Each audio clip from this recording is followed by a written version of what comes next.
And the large, vicious orc stands over the four of you, grinning maniacally. Ha ha ha, you are all done. No, I'm just kidding. So you guys have... How is everybody, actually? That's rude. We don't jump right in here. I know Carol's been watching the other games, but I think some of you guys want to just be surprised. And so how is everyone? Everyone ready to play tonight? Oh, yeah. I'm good to go. All right, cool. Yeah, Taylor? I'm all set. Mm-hmm. Looking forward to it. Carol? Absolutely. All right. Well, in that case, let's get going. So I've titled this is chapter 3 of The Road Goes Ever On. Title of the chapter is Pursuit of the Shadow. And you remember when you guys left off, you guys had found the Ranger Ransley in a Ranger lodge that is north of Bree in the northern Breelands. He was kind of held up there, and when you guys arrived, you had found that he was in pretty heated conversation with a couple of local farmers that had suffered some losses of late. Cow, a pig, a barn being burned down, and they were asking for the Rangers for help. And you guys kind of came in on that. And in the process of having this conversation with Ransley, you heard a scream outside of the...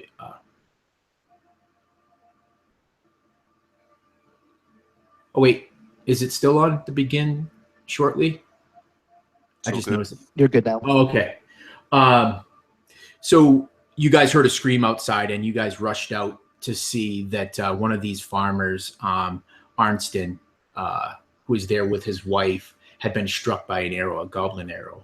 And ultimately, it turned out to be a mortal injury. Lily was not able to save him. But the rest of you were able to ride down and slay the would-be spies and attackers of the lodge. And you believe that you got them all. And I believe as the session ended last time, you guys were consoling one another and preparing to sleep through the evening after stabling your horses. Is there anything anybody would like to do before we open scene? All right, good. So you're not sure what time it is. You can hear the popping of the wood on the fire as you come awake. Moira, you look, you see Ransley leaning back in a chair near the fire. It's just like orange embers giving a very little bit of light in this lodge. You can hear the shallow breathing of the people around you. And you hear this noise. It almost sounds like a scratching. And then a thump. Ransley doesn't appear to have heard it. He's just staring into the embers of the fire.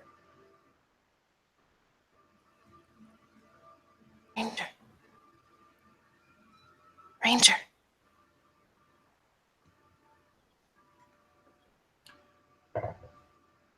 He doesn't seem to hear you. His head just kind of, his chin down to his chest. You hear another thump. It's coming from the back of the lodge through a small portal that leads to the stable. Moira, knowing that the horses are back there, gets up and walks quietly over to see if she can see out the window. You peer out the window in the starry night. The sky looks clear. It bathes everything in like a silvery glow. You see stillness outside. You don't have a window that gives you good vantage of the rear of the lodge, but you peer through one of the windows at the side. You see the slight rustling of the trees, maybe from a slight breeze. You can even hear kind of the wind as it's passing. But you hear nothing else. The seconds pass, and then you hear Another thump and like a dragging sound.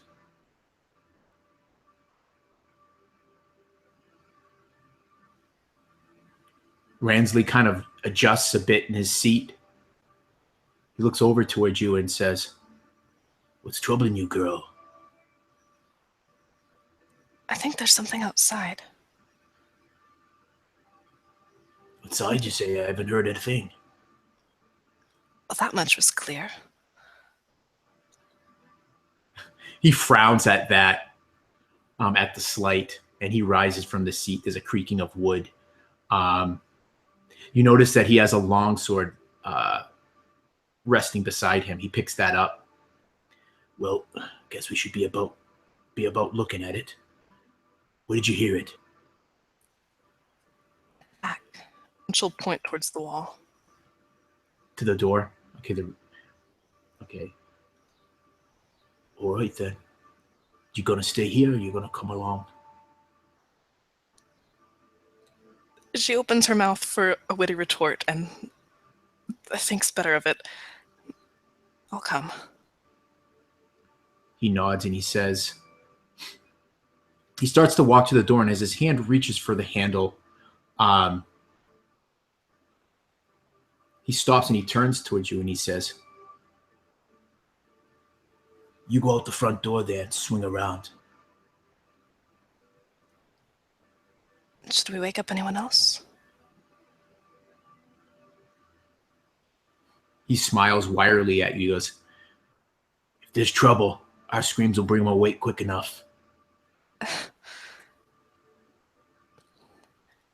As you say, Ranger. And Moira goes around towards the door, and she purposefully gives Orodreth a nudge with her foot as she's going. All right. Yeah, you nudge Orodreth, and he kind of rolls over on his pallet. Oh, sorry, Nico. Yeah, he just kind of like shifts to get comfortable again, like reorganizes himself, like pulls a blanket up, and there's like a faint smile on his face, and the back to. You hear this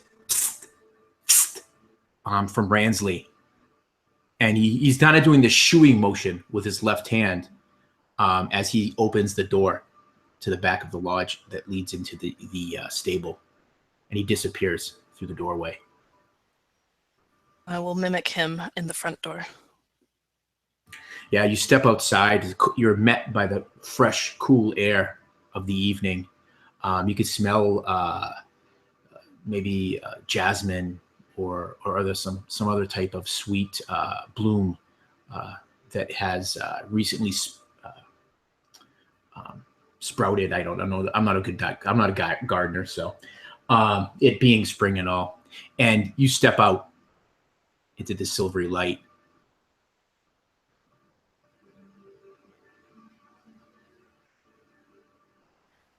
The Moira will. She's got her hand on her sword. It's not drawn, but she's got it, and she'll begin moving around the side of the building, kind of the same direction as Ainsley was going. So as you move around the building, you hear a noise again. Give me a perception roll, so clearly you hear it.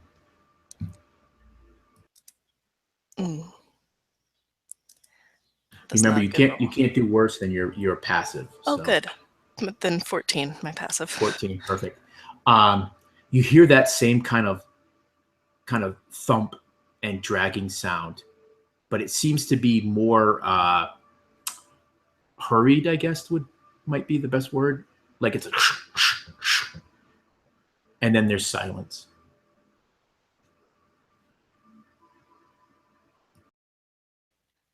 I'll speed up my steps to try and meet the sound, not caring so much about being quiet, knowing I have a rather silent backup somewhere.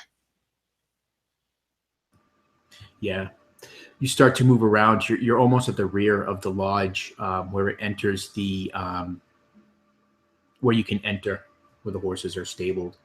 You can hear now the nickering of a couple of the mounts in there, and you can hear the stomping of a hoof.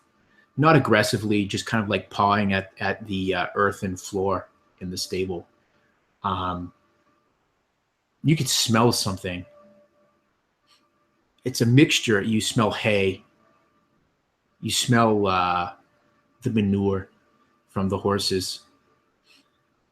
You can even smell the horses themselves.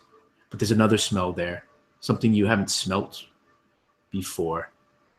It smells damp and musty, like when fur's been gotten too wet.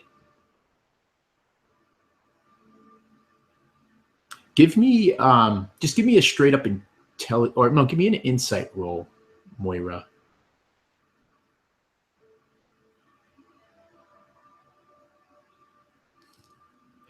I don't kill horses, Nico.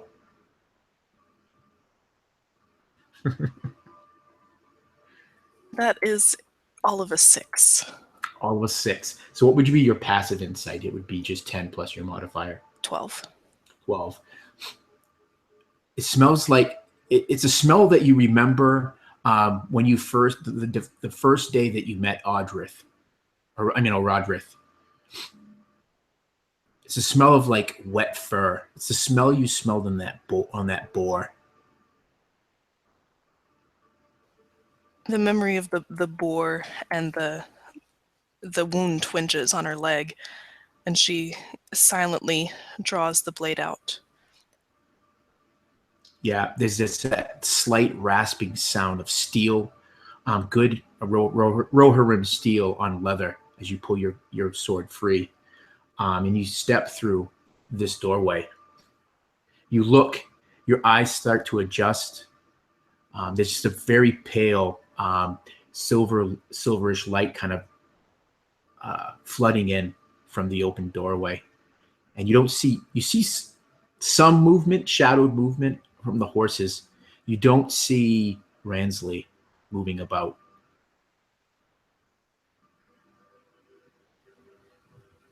Let out a low whistle that her horse would know and would make a noise to respond to. Yeah. You do that, and your horse... And you see a horse's head kind of rocking up and down in one of the stalls. She'll just keep moving forward and see if she can pinpoint the sound or the smell. As you move further into the stables, the smell is there. It's not quite as pungent as it was at the doorway. You see no sign of Ransley, but you see your horse. You also see Orodreth's horse, which is stabled near yours. They both kind of nicker as they kind of catch your scent. And your horse kind of paws at the ground. You see nothing. You don't hear anything. And Moira would walk all the way through the stables and kind of check the stalls. Maybe just a little on edge. If there's a hay pile, she might kind of kick it with her boot. You do that. And then after you spent a few minutes doing that, your anxiety kind of settles down a bit, and you haven't heard anything. You see the door that leads back into the lodge is kind of a little ajar.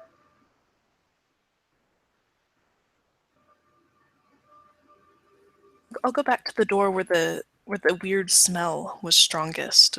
Okay, the door that leads into the stable. Yeah, you go back there. You sniff the air. The smell is gone. You just smell the smell of the stables and horses, mingling with the sweet smells of the flowers that are carried on the light breeze. And I haven't seen Ransley? No. Part of her mind is just kind of chalking this up to rangers being mysterious and liking not to announce their presence, but the other part of her is surprised that he left the door open, and so she'll go towards the door to the lodge. You go back to the door of the lodge. You kind of peer in, and everyone is still asleep. The fire is still low and crackling. You don't see Ransley in there. And maybe it's at that point that you realize that rangers are used to working pretty much alone or with other rangers. And you realize that when you first got to the stable, one of the stable's doors was kind of askew just a little bit, which leads you to believe that Ransley probably passed through the stable and out the door.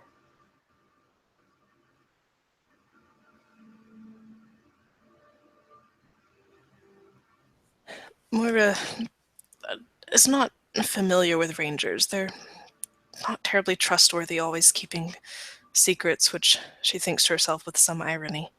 Yeah, well, yeah, you would definitely think that when you realize, when you think back on what you learned from Araphor, that he was keeping that secret from you and Orodreth about the orcs. You hear your horse nicker again and paw at the ground. You hear Orodreth's horse also do the same thing. You hear them kind of like stomping around in their stall.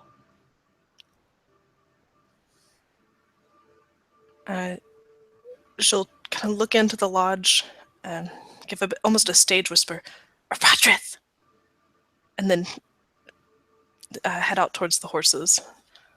Perfect. Yeah. You go to the horses, and are you like calming them down, or? Yeah, she'll, having not seen anything, she puts the blade away and puts one hand on Isfel's head and one hand up to Nithni. Yeah. Shh. And as you do so, you kind of think back. You think back to earlier that evening. You think back to when you guys were all stabling the horses, securing the wagons. You and Orodreth were the last two to leave the stable. You were brushing down your horse. And you couldn't help but notice that as you were brushing the horse down and out, Orodreth, who was brushing his horse as well, was keenly watching you and mirroring your strokes. Share with us that scene, Moira. Yeah, Moira, feeling the kind of velvety muzzles against her hands and the warm breath of the horse and the little lips at her fingers, checking to see if she doesn't happen to have something sweet. And she remembers earlier the just kind of idle chatter she'd shared with Orodreth, and as she pretended not to notice him mimicking her, it's pretty obvious to him, at least, that she's from Rohan. And she found it rather amusing that he looked to her for cues on how to take care of his horse when he was clearly a good horseman himself.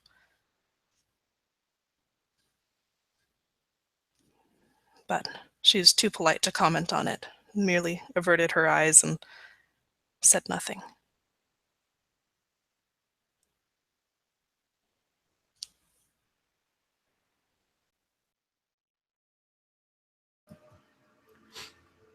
So there's like that awkward silence between you two, Orodreth and Moira.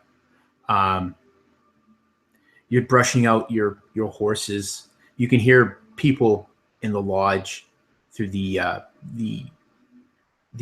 door that is ajar. As people are settling down, you can hear the cries of Karen, still grief-stricken by the loss of her love. And you see Moira looking at you. She looks as though she has something on her mind, Orodreth.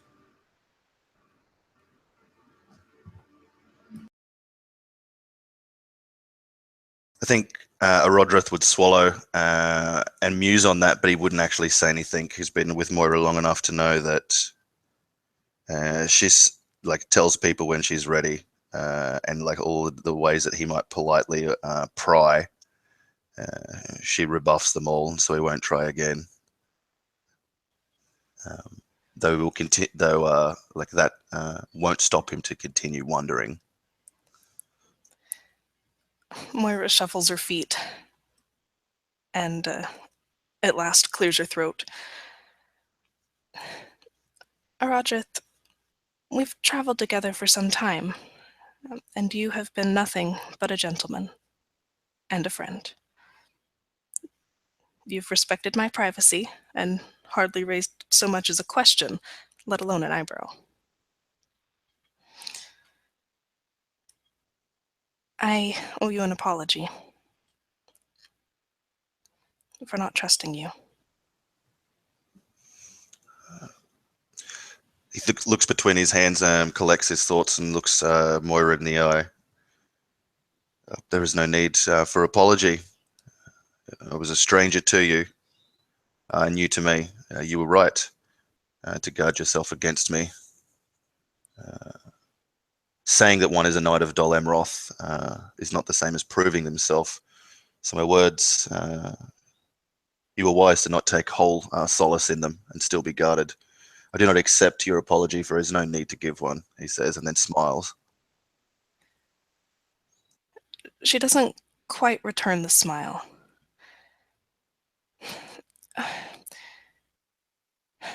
Well, you might feel differently after you hear what I have to say. You should know the truth about me. He doesn't realize that the smile drips off his face and that it hardens and his eyes level at Moira.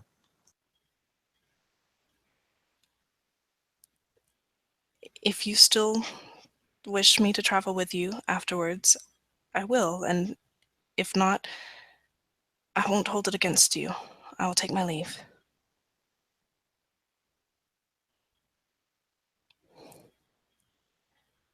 You know I'm from Rohan.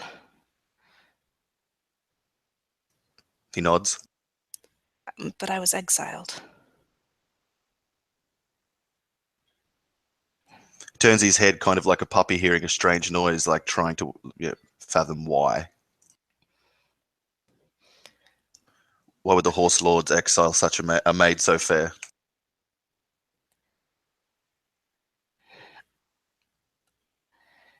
I committed an unforgivable crime.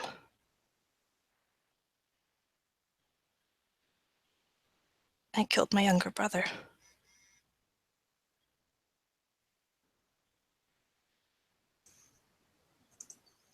He wants to ask why, but a life of noble education, propriety, it tells him not to, and it burns underneath his skin, the curiosity. Moira's turned, so she's facing you, but she's still brushing her horse just the same spot over and over and just staring at it. You must understand that I loved Edmund so dearly. You know what it is to have a brother. I know what it is to have a brother, he says, not meeting your eyes, looking at kind of like a splinter on the wall or an errant piece of straw, being flooded in the wind.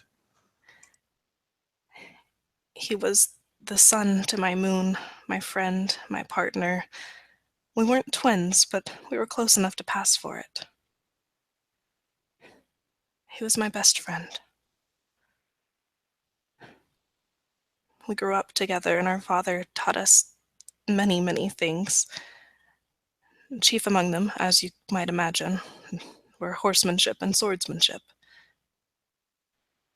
I was the He trained you well then, smiling. She allows herself a chuckle. I was the better horseman, thanks in no small part to Isfel. But Edmund was a natural with the blade. Reminds me of you a bit.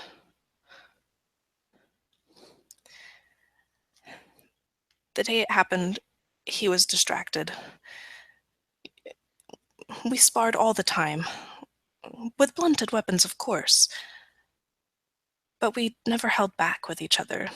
We always pushed to be stronger, better. Dreamed of being warriors for the king. I thought we would spar and I could take his mind off it. Some girl or something. It always worked before. He must have blocked that move 1,000 times before. 1,000 times.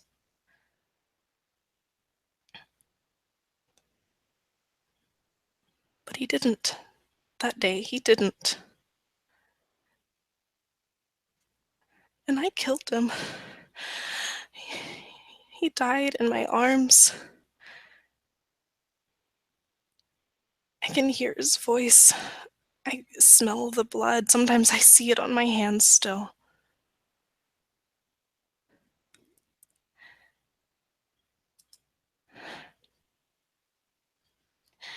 Kinslaying is unpardonable, so I was exiled.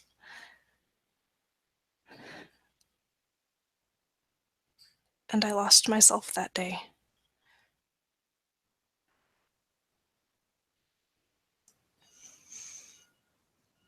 You deserve to know. An accident, he offers meekly. I'm a liability.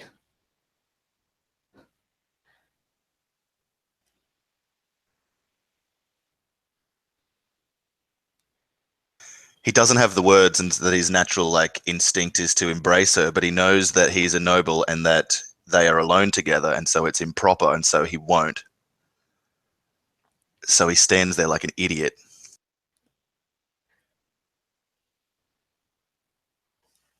Moira has tears just free-falling down her cheeks. You hear the door open to the lodge. You hear the gruff voice of Ransley. Hey, you two. You gonna brush the coats right off those horses, or you gonna come in? Orodreth turns fiercely, like his face growing wrathful at the man, and if he doesn't leave from the expression on his face the first millisecond that he sees it, then Orodreth will point out the door and say, "Leave us." He puts his hands up and he says, "Oh, I meant no offense, Lord. It's just you'll need your strength for the trials ahead. But if you need a moment more, you'll have it." And he kind of nods to you approvingly, I guess, and with some respect. And he steps back into the lodge, and you hear the door kind of click shut.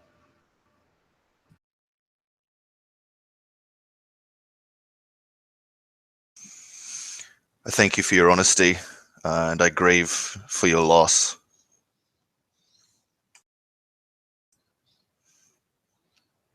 I am sorry, Moira.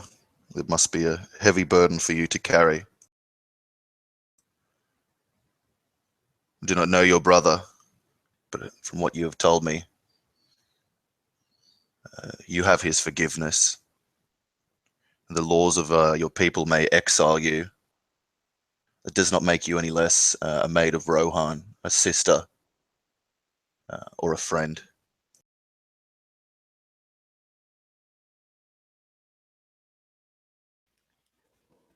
There's a bit of an unladylike sniffle. He'll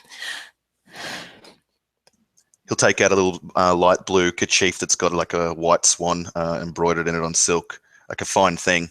What he was going to trade once his last few coppers ran out, but he'll hand it over for her to fill with snot.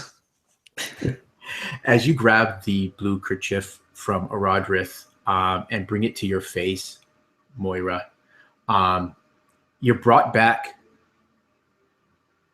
from the memory as Nithni's soft velvet nose brushes up against your face, and you're standing again in the stables.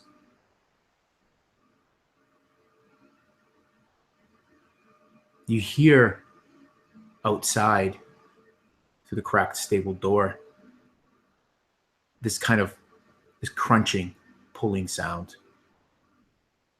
almost like something is being torn.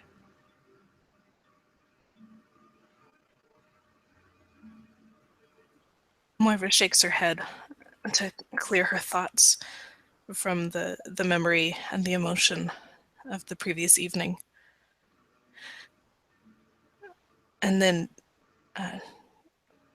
just almost jogs out towards the sound. Yeah. You wipe away the the fresh tears on your cheeks as you make your way out into the moonlight. You can hear the sound clearly now, but it's the mingled sounds of like dogs growling, and you hear that pulling and tearing sound.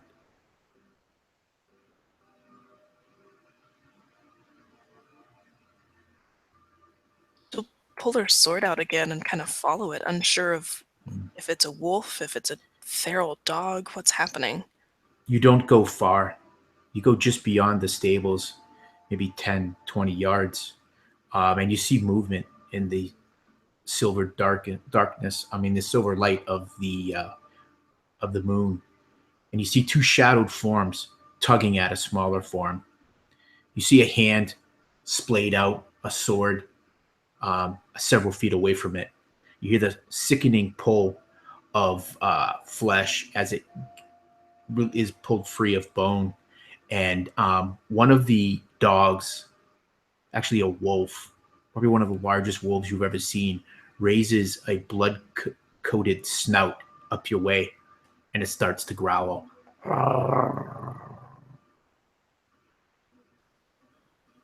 I make out what they were eating? It is Ransley. Oh, shoot. I thought it... Oh, crap. Seeing the horrific scene in front of her and the big wolf, she grips her sword in two hands and yells and charges. You charge, and the wolf that saw you starts padding quickly towards you and leaps at you. And just as you strike, you snap awake from your pallet. You're back in the lodge, your body coated with sweat. You look around, others are still sleeping. Ransley, sitting by the fire, looks at you and says, "Troubled dreams?"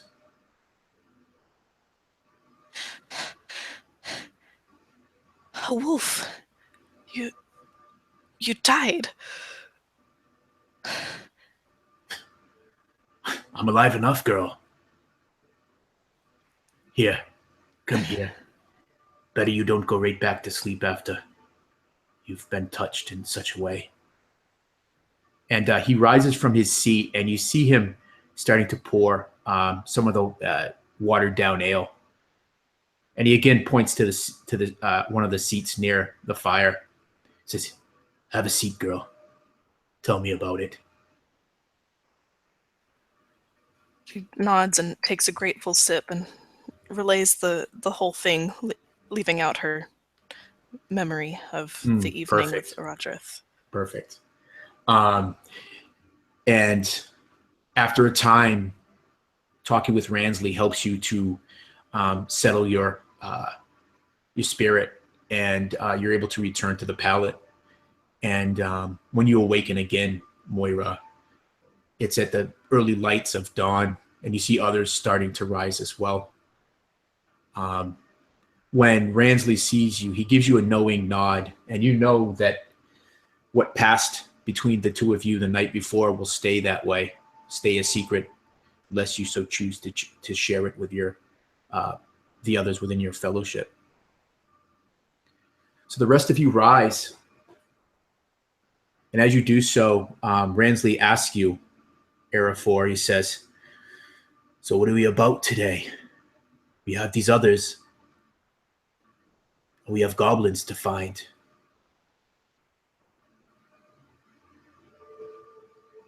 Yes, if it's not too late to track them down, we should try to find out where their main group is camping. The force that came last night was likely just a scouting group. There's going to be many more of them where they came from, and any information we have will help keep the casualties that have already happened down to a minimum. I don't want to see any more townspeople fall due to our lack of awareness.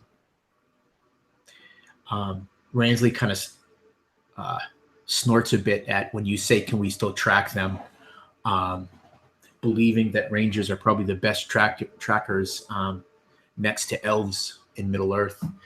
But he nods in agreement, We've already lost too many, that's true.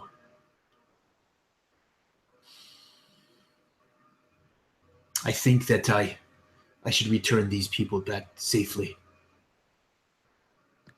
Do you think that you and these others, and they're not, just so you guys know, Ransley's not talking as in secret with Araphor, so you could definitely hear what he's saying. He says, do you think these others are up to the task? Or I could take them with me. Yes, the townspeople definitely bring them to safety. They don't deserve to die in these sorts of conditions. Men and women, I guess I should say, nodding over to Orodreth and Mora. They're capable warriors. If they're willing to tag along with the ranger through the woods and into goblins, I would gladly take them. And he looks over to Lily and just says, I'm a little worried about taking the small folk, but I fear she won't listen to me if I tell her to go with you. Hearing that, Lily's like, you won't lose me so easily, Araphor. You know that. Ransley's shaking his head. He says, the wee folk, they're not warriors. No, not so much. But I have a place too. This one is a talented healer. She's dressed one of my arrow wounds before when we first met. She might not be the stalwart combatant that the rangers or men are, but she would be useful to have in the event that things go sour. Well, then we should eat a quick breakfast and make plans. And Ransley would excuse himself from you four as he goes to take care of the remaining farmers and the two boys, getting them something to eat.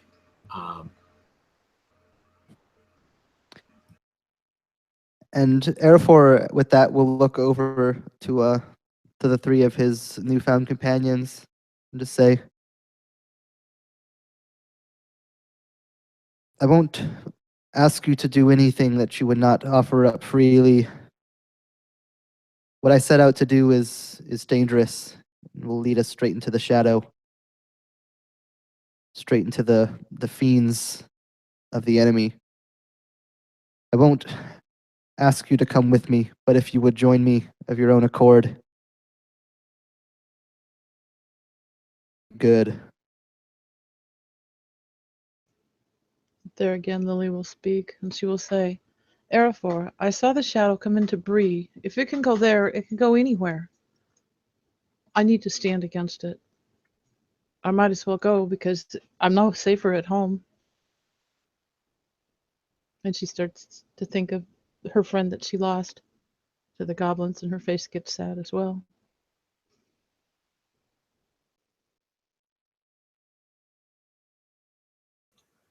If I remember well, Araphor, last night, you said you would guide me to the barrows, help me seek the horn that I quest for.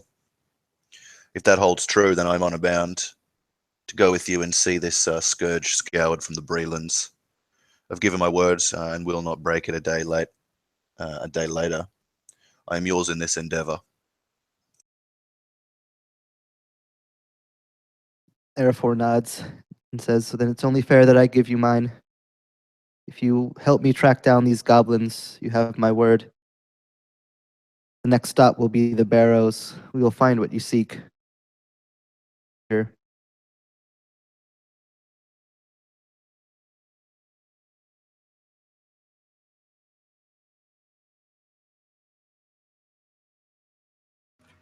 So as you guys finish a quick breakfast, and Ransley sets the farmers to task of preparing the wagons and the horses with their tack.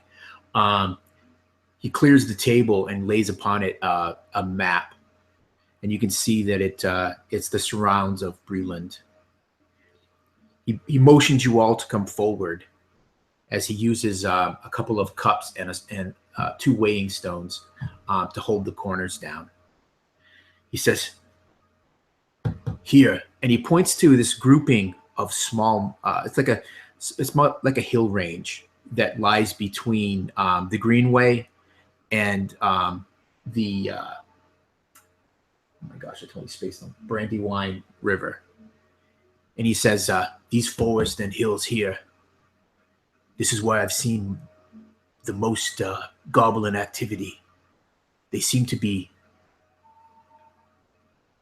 gathering there, and from there, striking out at the farms of Breland into the Shire. I wonder if these are the same goblins that you ran into, Araphor."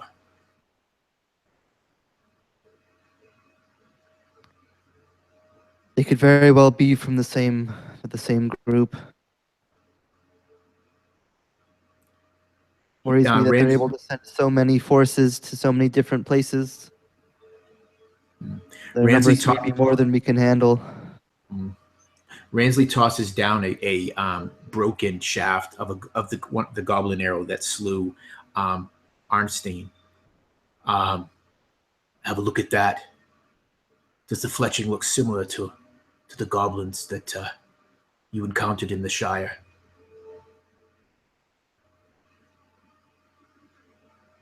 Would Araphor be able to tell at a glance, or do you want me to?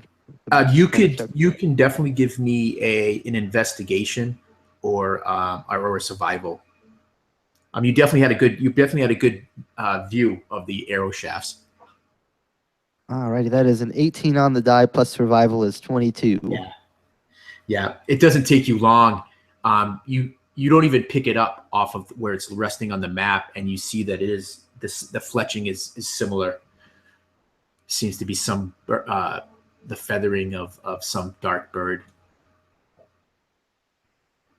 And he points to the arrow shaft, kind of pointing at the way like some of the feathers are organized, and just says, "This pattern, it's the same type of feather and in the same organization, roughly speaking, as the arrow that was in my side not too long ago. I fear they may be from the same group."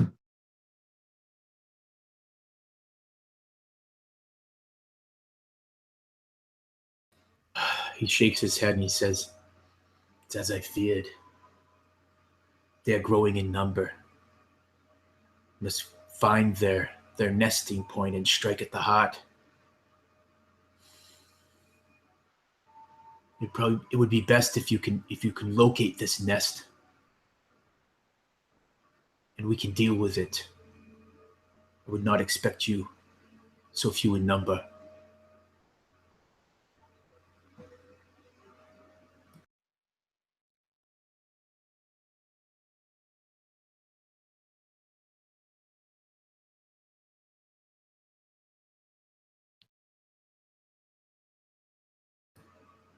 Depending on how long this nest has been there, as you call it, it's not outside out of the realm of the possibility for there to be dozens, if not hundreds of them already. Hundreds? Hearing that, Lily goes a little pale, but there again, you see the jut of her chin.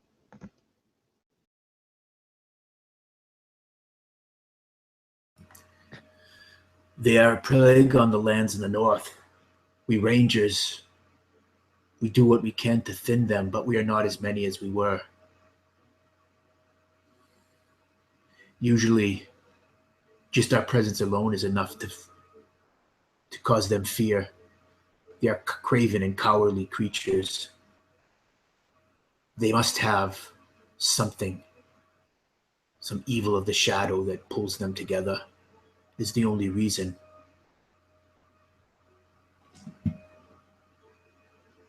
Yes, they must have been bound together. By what force I dare not ask. But it's as Ransley said, goblins are a cowardly creature. They hide from light and cower in fear.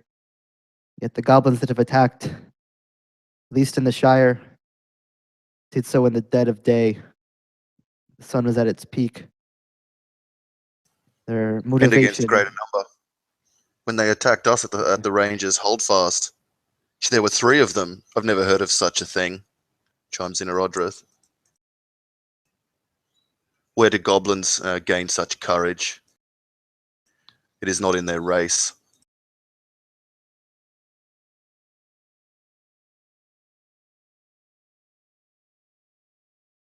Eric gives a grim nod.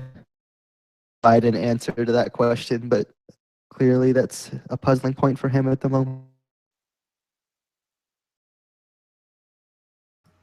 You hear a crash come from the stables, and you hear a curse as someone has knocked something over, and it clatters against the wall, drawing all your eyes over there, even Ransley's.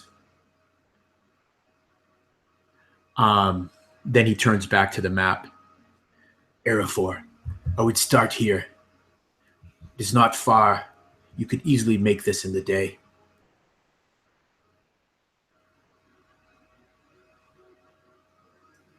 I think at that, Orodreth will walk over to the stables to investigate the crash. Leave the Rangers to their discussion. Yeah. As you get there, Orodreth, you just see that Arlf, the older man, was carrying a saddle for one of the horses, and he had tripped and crashed into one of the stable walls. You see him; he's just getting up, and he's kind of rubbing his head, and he's telling Hammond. He's saying, "My pride's more hurt than my head. Not as young as I used to be." And you see Hammond help him up and hefts the saddle easily up over his shoulder.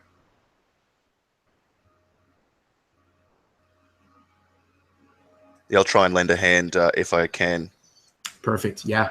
So you get out there, and they thankfully accept your help, Orodreth. And you can see that poor Karen's eyes are puffed and with black bags. She smiles weakly at you. Thank you, sir. Your kindness is greatly appreciated. And you see the 2 boys. They're just kind of awkwardly standing beside her. You can see that they're probably looking for some way to comfort her, but it's in direct contest with their utter fear. They've never seen goblins, yet alone seen a man killed in front of them like that, like the night before. Knight, will you be riding with us? Alas, it would be my honor to escort you to Bree, my lady, he says, but I must go with Araphor of the north and seek out this scourge, and scour it, and avenge the death of your noble husband. Ransley. Ransley will ride and take you safely to Bree, of that I'm sure. But we must go against the enemy. Just as you're saying that, Orodreth, Araphor comes out. He's got this abrasion and bruise on his forehead, and he says, "What's this then? I'm to abandon my farm? It's bad enough I've already lost a barn, but I'll lose everything else if I go to Bree." You lose everything if you stay here alone without the protection of Ransley. I'll make no decision for you. You're a man, and not of Dol Amroth. I would not seek to sway you to either course. But the option of the safe road to Bree is there if you would take it. If not, I would not begrudge you. I too would not be able to face another man right, to leave my own lands to ruin. So I understand your meaning, good Alpha. Though if a splintered stable board would see you brought low, how long do you think you would survive alone in the farm, in the wilds, with goblins about?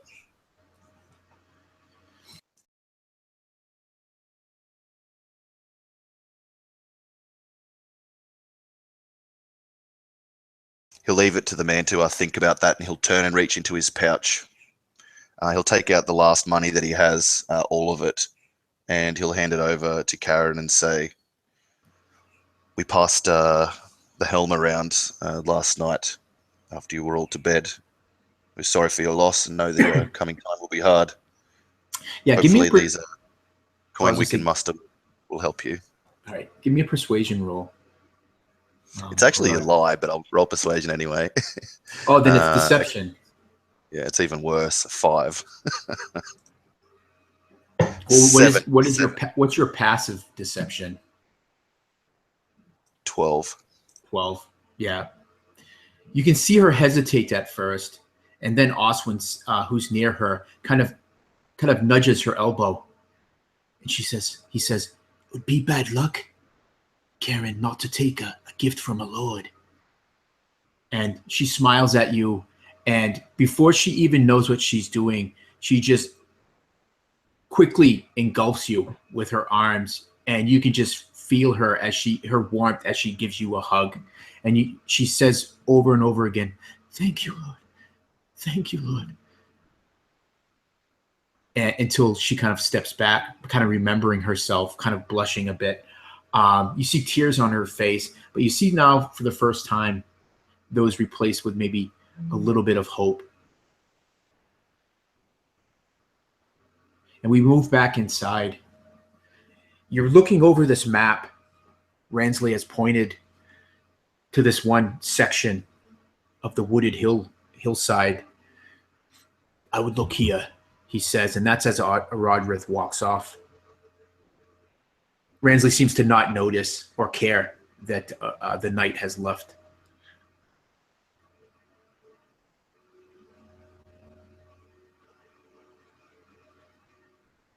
And as Araphor kind of peers over the map, recognize this place that's being pointed to? Yes, yeah, you would definitely. You'd be very familiar with this section. You have traversed in and around all through here. It's the reason why he's probably selecting this Araphor is because the trees are exceptionally thick here. Even in the bright of day, goblins could probably move with minimal bother of the brightness of the sun. So it would be a natural place for maybe them to gather or make a camp.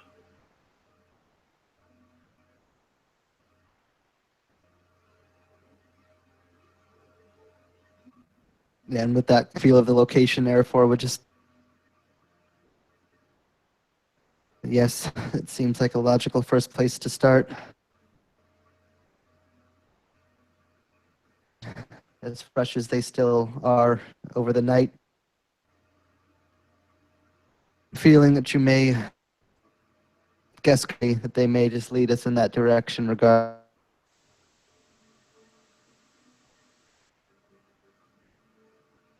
Sorry, Jeff. I can't promise we'll be able to break their...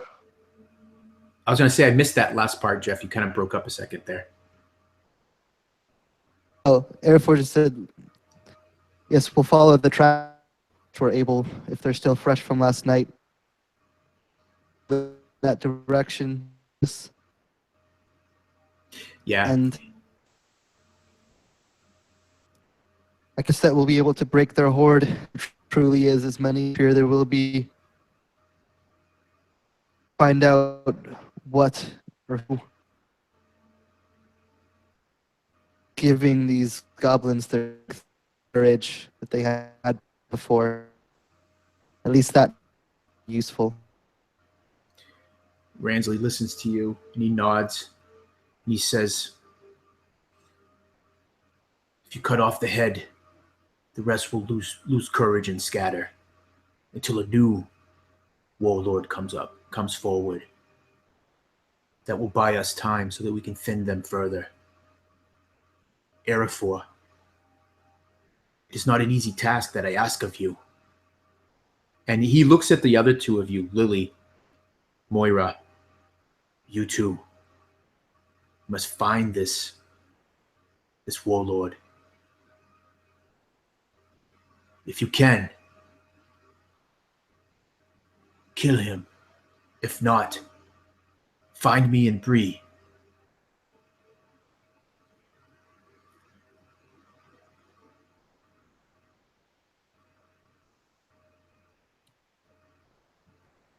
At the very least, we will find it, whatever it is that leads them.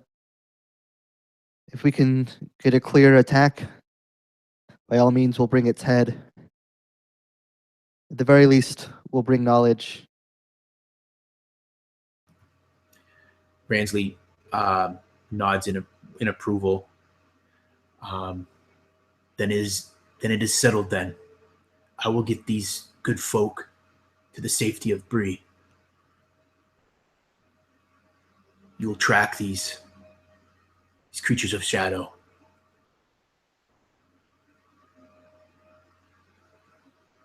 May the blessings of the Valar go with you. And it's at that time, Orodreth, that you have finished helping the farmers in their preparations. The wagons, the horses have been hitched to the wagons, and Arnstein's horse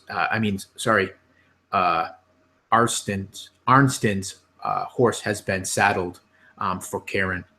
And so you hear the tail end of that conversation as you walk back in through the door of the lodge.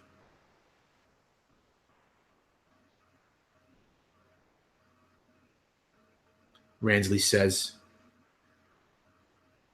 "Supply yourselves from our stores," and he points over to a corner of the lodge that has some cabinets and foodstuffs.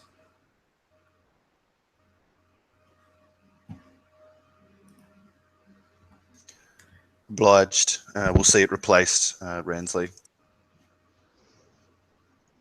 And while people are supplying themselves and Ransley is preparing to leave, Lily does go out and say goodbye to the farmers and check on Karen to make sure she's all right. Yeah, it's probably, you kind of fast forward to one of those scenes where like everybody's outside. The retinue that's going to travel with Ransley is ready. Last goodbyes are given. Ransley rides his horse over near yours, Moira, and he smiles at you warmly, which looks out of place on this rough, rugged ranger. And he smiles and he says, "Steel yourself, girl. You have an inner strength that I can see. Stay strong. Do not give in to despair." Moira's a bit taken aback by his words, but she nods. Yeah, so the direction that he would point on the map is, so you guys are just roughly north of Bree, just off of the Greenway, in a forested, hilly area. So if you would cross the Greenway west and head north for a day, so kind of a northwesterly direction would be the area that he pointed to on the map. So it'd be the area between the Greenway and the Brandywine River.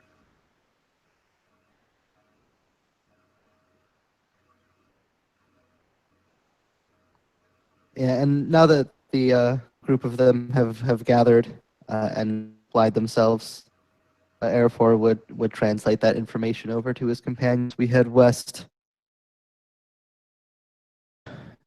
It'll bring us to a heavy forest. I think that's the most likely place where they're camped. Perfect. So, so we need to decide who's going to have the jobs that are laid out in Adventure in Middle-earth: the Scout, the Forager. I can't remember what all four of them off the top of my head. Let's see. There's a So, guide. given my guide. wandering, There's one. What's the other one? given a wanderer, the known area, I believe that would make me the guide. Yeah. Okay. So who would be the scout, the one that would be looking out for threats? I think the scout looks for camping places and things like that too. I'll guard. Yeah. Yeah, I'll look for enemies. Keep Or us is that the safe. guide? Perception's not too bad. Okay. Yeah, I think lookout's one of the things. Scouting might work okay for me. I can sneak around and look at things. I have the problem, of course, of keeping up. Well, I imagine you guys would travel. So the lookout and the hunter are the other two. Guide, scout, hunter, and lookout. Right. That would probably be you, Moira, because lookouts rely on perception, and you have the best perception. Actually, Araphor has a pretty good perception too. Scouts are stealth and investigation; they're looking for trails and whatnot. So, and guides are, like you said, Araphor. I could probably do the scouting. Okay. Stealth. And you probably will not. At least you would expect for this part of this leg of your journey, you won't need a hunter because you're adequately provisioned. So one of you guys could double up, and if you guys whatever one you guys double up on, that the person that rolls would have advantage on that skill. So we have a guide, a lookout, and a scout. So once you guys decide that, you can make your rolls, and we will go forward. Yeah, I'll be lookout and maybe Orodreth with me. Perfect. Okay. Nice. Do you want to make the roll, Taylor? Since your perception is probably better than mine. I have been rolling really terribly, but I So can. have I. So the good thing is, Taylor, you're not. I mean, unless there's some extenuating circumstance, you're not going to do worse than your passive. So, which is still a 14, which is pretty decent. Oh, and I actually rolled really well. So 21 for me. Excellent. 21 on the lookout. Let's see. What am I supposed? So we need the guide and we need the scout.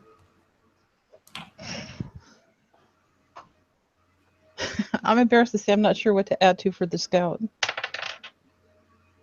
Scout is, I believe it's wisdom. Wisdom. Okay. So that would be a total of 18.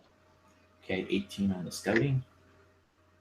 Alrighty, and for a guide, I get a nice little bonus here from the 19 on the die. That'll put me at a 25, actually. 25, yeah. Holy moly. Like I said, you have traveled these lands back and here and back again many times. So when you point to the map, you immediately know the area. You actually almost have a vision of it in your mind, Araphor, as you're mounting up with your companions. It's this kind of this wooded, heavily wooded gully that's kind of nestled in. It's not really like a valley, but the rocks are built just so that it would afford just the cover and concealment that goblins would want.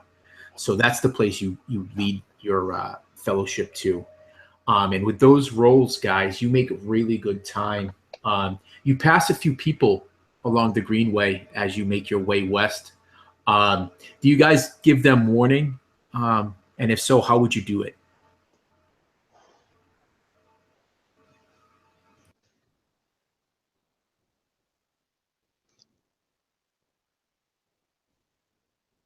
I would think we would almost have to warn them because things are going bad and people need to know. It's moved to the point where it's affecting everyone. It's not just like one little isolated incident somewhere. So if we talk about whether to warn them or not, Lily's going to definitely say we need to warn them.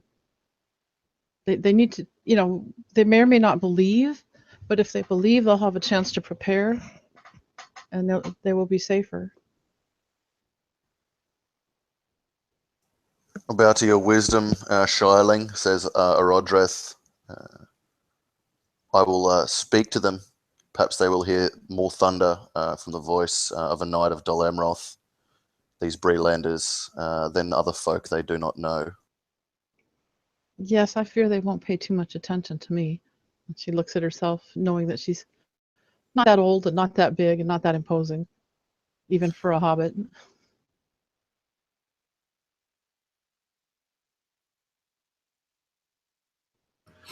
Yeah. So you give warning to the few folks you find traveling. And does the warning include the threat of goblins, or is it just threat of something else that would get them to Bree? I'm not going to be ambiguous and try and incite like a crazed panic. I'll just say like what we know for sure, that there are goblins in the area that attack groups of people who are armed, even if they outnumber them, and they move through daylight. I won't say anything like, like ambiguous or that could be exaggerated, like, oh, the shadow approaches, or there is enemies afoot, Yeah, or stuff like that. It'll be, these are the exact things we've seen. Here's the proof, like the arrowhead or the fletching, or sorry, whatever it is that we have, as well as the wounds we sport. But if people plant their feet down or are going to like shout us down or the like, they won't waste time. It's more important that we get to this nest and kill it than it is to warn 10, 20, 30 people. So it's not like I'll like get into a lengthy debate with these people. I'll tell them what facts we've discerned, and same as the way I treated Ulfa, like put it in their hands for a decision for them to make. Yeah, perfect. Yeah, so just give me a flat, I guess intimidation, Charisma? Persuasion, whichever one you want to use. I'll use intimidation actually, because I am trying to like get across the brevity. Yeah. Here we go. Crit fail. Oh, crit fail. So 4. So you have mixed success with that, Orodreth. You see a couple of people. You can definitely see the fear spread across their faces as you say that to them. Lionel? Yeah. I suppose it's too late for me to help him, huh? Well, he does have, I believe he does have inspiration, and he might even have actually. I'm keeping that up my sleeve to save one of our lives. Not well. Remember, so one of the things that I do differently, I don't do the one inspiration only. You can bank your inspiration within reason. I think I cap it at 3. So we can't save up all our inspiration from 16 games and then use them all on the battle. No, save it for that battle royale. No. Because if you're gonna do that, if you guys do that, just announce it to me, and I'll have you guys narrate how the battle goes, and then we'll go, because that's what's gonna happen. I'm not going to use my inspiration meta-wise. Okay. To save it for a more dire situation. So yes, to answer your question, Carol, yeah, it's a bit too late. Orodreth just feels really impassioned by needing to get these people to safety. So it's kind of this mixed effect. Right. Probably about half of them believe you and probably will pack theirs and their valuables up and bring them to Bree. And the other half will probably just tell tales about running across this lunatic group of armed folks that were trying to talk nonsense about hordes of goblins. Let's hoping that perhaps a few of them at least start keeping watch around their homes. Yeah, well, time will tell. We shall see. Knows the people. They won't believe that stuff hardly. Yeah, Jeff. I think that's exactly right. It's not that you, Orodreth, did so poorly, and it's just them not just wanting to believe it. It's just, people just don't want to believe something, even if it's like staring them straight in the face. So they just don't want to believe that would happen. I mean, for too long, I guess the Rangers have kept orcs and their ilk away, which is why the farms have slowly started to spread further and further from the proper around Bree. And about midday, you come across, and in the distance, across the field, it's been plowed. You can see a farmstead.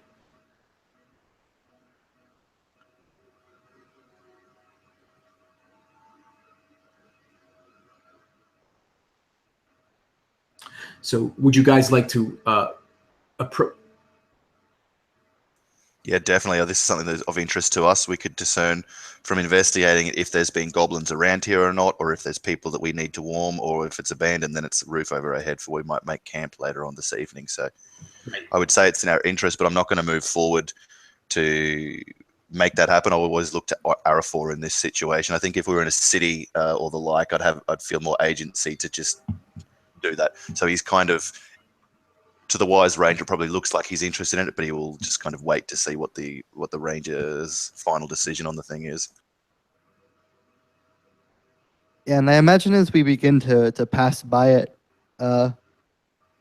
Araphor would be of like mind that this place is going to be useful to us one way or the other, and it warrants at least a half hour of searching, even if we don't end up spending too much time here.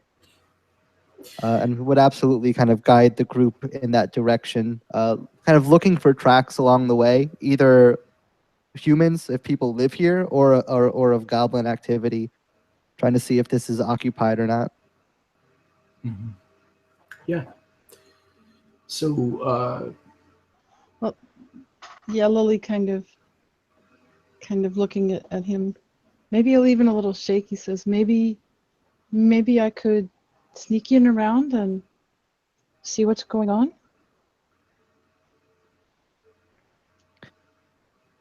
yeah. So you I can't remember the name of your horse, Carol. I wrote down all the names, except I didn't write down the names of your guys' horses. I apologize. I'll have that for next session. Dusty is my pony. Dusty. So you jump. I wouldn't take Dusty all the way in, of course. Yeah, you get down off of Dusty, maybe handing the reins to one of your companions as you kind of pad off along the there's like a small like little path in between these plowed fields. And as you give me a stealth, are you trying to do it stealthily, trying to hunker down as close to the tall grass as you can? I'm like little and sneaky. Yeah, perfect. Give me a stealth roll. That's a 13. Yep. So you get probably within maybe about 100 feet of this this farmstead, and you looking out across one of these fields that wasn't seen from your previous vantage point. You can see a man standing behind this plow being pulled by an ox, and he doesn't seem like he's noticed you. He seems to be just bent over this plow, kind of keeping it on as it's kind of making this furrow in the ground. Can Lily see anything else around that might be of any danger or anything, or just the guy in the plow and a normal homestead with the field? Yeah, doesn't appear to be any danger that you can see. This man seems to be just continuing to plow his fields to get ready to for planting. You can see off in the distance, you can see another, it looks like a woman, and she's throwing out, looks like seed to a bunch of chickens that are walking around in the out around the proper of the farm. So Lily kind of sort of steps out of hiding. Still, I mean, at 100 feet away, she's far enough that she shouldn't startle them horribly. Kind of calls out, "Hello, hello." And I would imagine that her friends would see her doing that. Yeah, you would. Yeah, they would hear you. You hear Lily yell out, and as you do so, Lily, the man plowing the field kind of pulls at the reins that were kind of slung across his shoulder. He kind of wipes his forehead with the sleeve of his tunic, and he turns towards the sound of your voice, and he puts his hands up to kind of maybe aid his ability to see you.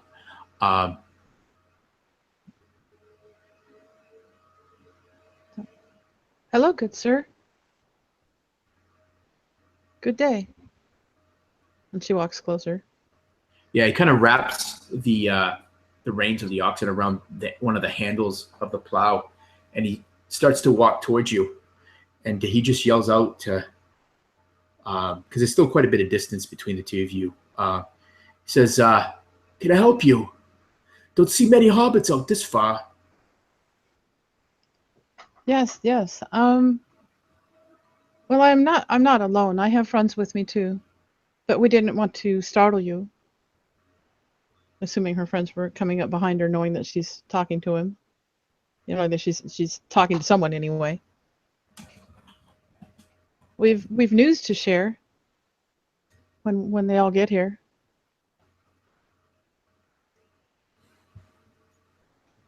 How are things here? How is your homestead? Good enough. As she's talking, she's getting closer, of course. Yeah, he's walking closer to you.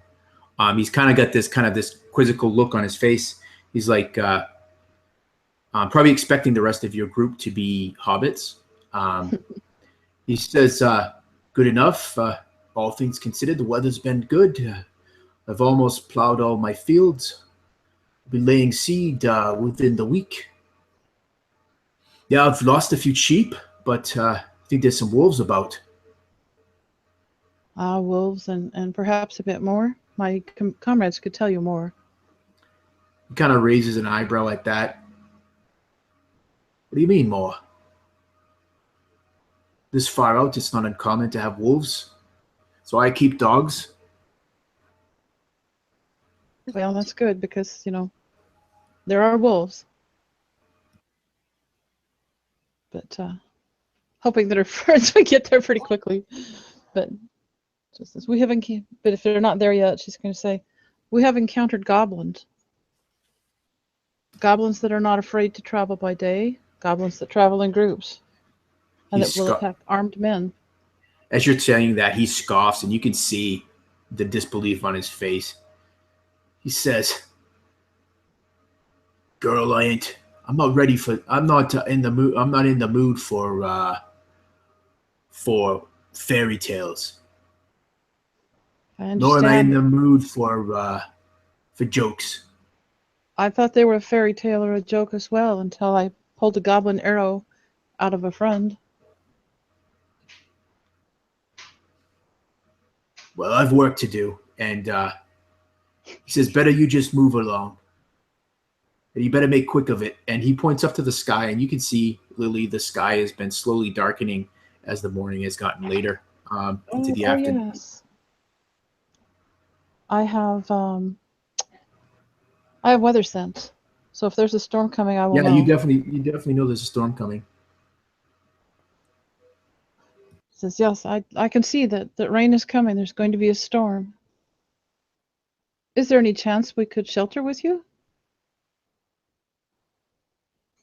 We've our own provisions.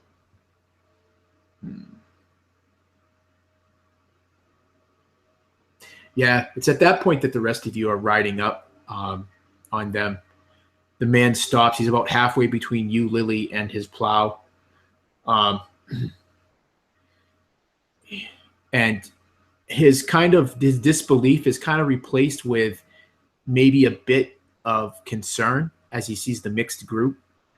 And you see him look over to the farmstead where you would probably guess it's his wife is feeding the chickens. And Lily hastens. And this is the Ranger Araphor. And the young lord. My mind just went blank. No lord, just a knight. Orodreth. Orodreth, that's right. Well, you seem a young lord to me, Orodreth. And the Lady Moria. Hail and good harvest. Well met, friends. Your little hobbit friend tells some tall tales, looking to scare us simple folk.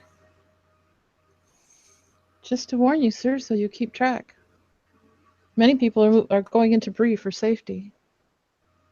You do well, farmer, to listen to the words of a wise woman who's travelled through much peril just to deliver news to save a stranger's life.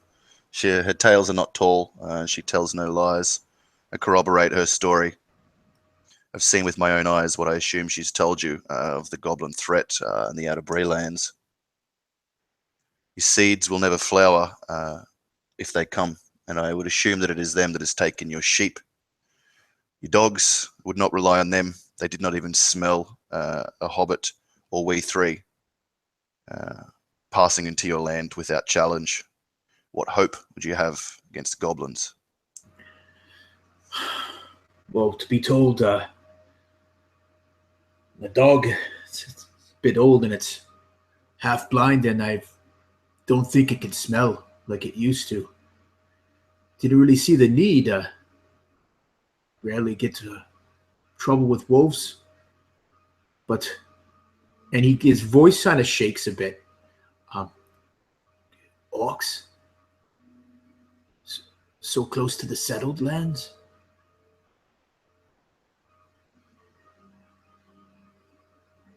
And I saw- Araphor will take out the half of the blackened feathered arrow from before, just to kind of show him some physical proof.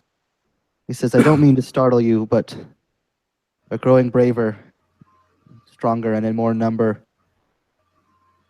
Our little friend speaks true. These lands are not safe."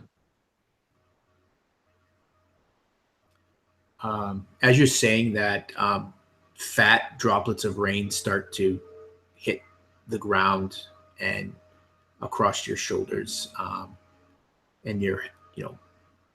and the farmer looks up and he says, "The rain's coming." You get a sense that he's wanting to change the subject. He goes, "I have to get Petunia into the barn. Go get yourselves to the farm. Tell Mary that Bill sent you. I'll be along shortly." And he kind of hurries over to the oxen and starts to unhook it from the plow as more fat raindrops begin to fall. And in the distance, you can hear the rumble of thunder. And I think we'll take a break right here, guys, unless there's something urgent that you want to say or do. Billy might offer to help him with his ox. Nah, you don't get a sense that you probably just think you would probably be getting in his way. He's a farmer. He's probably done this 1,000 times. Right. Yeah, Lily. Too much about oxen, I guess. Yeah, perfect. Yeah, so let's take a break here and come back in about 5. Sounds good. All right, excellent.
Taylor, that dream sequence at the beginning of this session was awesome. I mean, when you had that flashback with Orodreth.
Yeah, I think that was a really, really good bit of role play there. That was fantastic.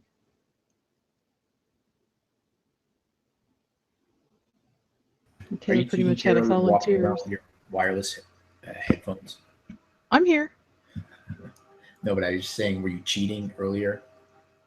Well, I was walking around with my wireless headphones. It's not Yeah. cheating. I know. I need to get wireless headphones. It lets me run out to the kitchen and grab something, or Mm-hmm. run off to the bathroom, or whatever needs to be done, and without really interfering with the play. In Yeah, I know a few people got the wireless. It's really nice. fact, I'm cooking dinner right now for myself. Nice. I'm gonna have to run out a couple of times and not burn it.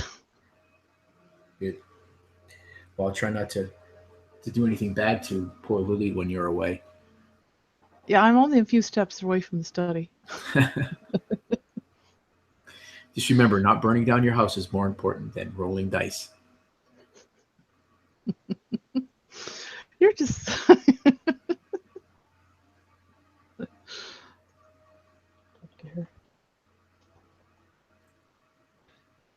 You know, you had mentioned something earlier in the chat. Maybe it wasn't you about what maybe this whole thing is a dream, kind of a thing.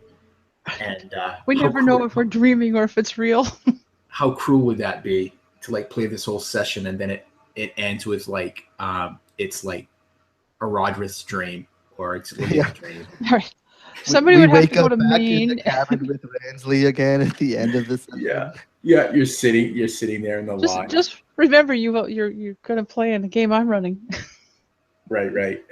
No, I mean that's such a great thing. It's like Inception, like dream within a dream within a dream, kind of a thing. Man. But that would be like way It's so like destabilizing. Like I was like on edge for like I've been like on edge this whole session because you keep throwing all these noises and dreams within dreams and memories, and it's just like the flashback within the dream. That was a nice touch. Well, you had done such a great job, Taylor, in between sessions, writing up that little piece of you like opening your soul to Orodreth. I'm like, I got to work this. I was going to do the dream thing anyways, and that's the whole dice roll at the beginning. Like the lowest one is the one that's going to have the dream, and it just happened to be you. And I'm like, oh, this is perfect. I'm going to work in a flashback to when the two of you, because the horses are like a really important thing to both of you. So I think that's a perfect time for Moira to open herself up to Orodreth and be the two of them in this stable. So yeah, and that was just, that scene was just, I'm like with everybody else. I was just sitting here like, all right, Len, just remember, don't get too like lost that you don't forget you got to run the game. But that was beautiful. It was awesome. I was just going to sit there and listen to them run this all night. Yeah. You know, and it was just such a great scene, and I just love the way you guys played it out. You know, I could feel the awkwardness of Orodreth standing there as Moira is just sharing with him. So, yeah, right, Taylor. Nope, sorry, she played it out for you, Nico. Yeah, but that was so cool, and it was just such a great way of introducing a part of your character, Taylor, that was really powerful. I think we're all back now, so let's play some last half of this session, some adventures in Middle Earth. So you guys make your way to this farmstead. Mary, the farmer's wife, is at first concerned. She's kind of shooing chickens into the coop as you ride up and or walk up in Araphor's case.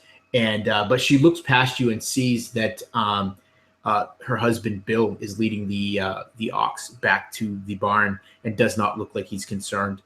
And so she smiles at you and invites you into the home after you guys take care of your horses.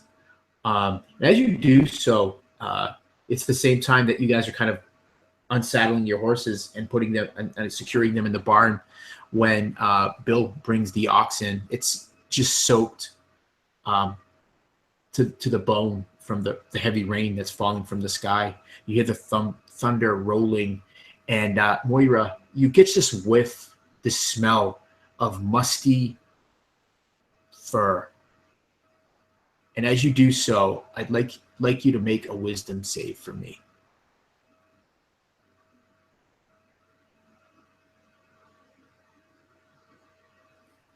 She rolled really well, so I gotta find my modifier. That's a non-natural 20. Yeah. So you immediately think of that smell, that vivid smell that you smelled when you faced the boar. You think of the smell from your dream from the night before. And you feel that darkness trying to creep in on you, that despair. But you remember the words of Ransley before you guys parted ways. He saw a strength in you, and you draw upon that strength, and you drive back this despair at smelling this musty fur of this beast. And perfect, excellent. You avoid shadow, and you guys run across the mud and puddle speckled yard to the farmer's home. It's a modest home. It's just one story. Just one room with a curtain that seems to separate the private sleeping area for the farmer and his wife. They have no children.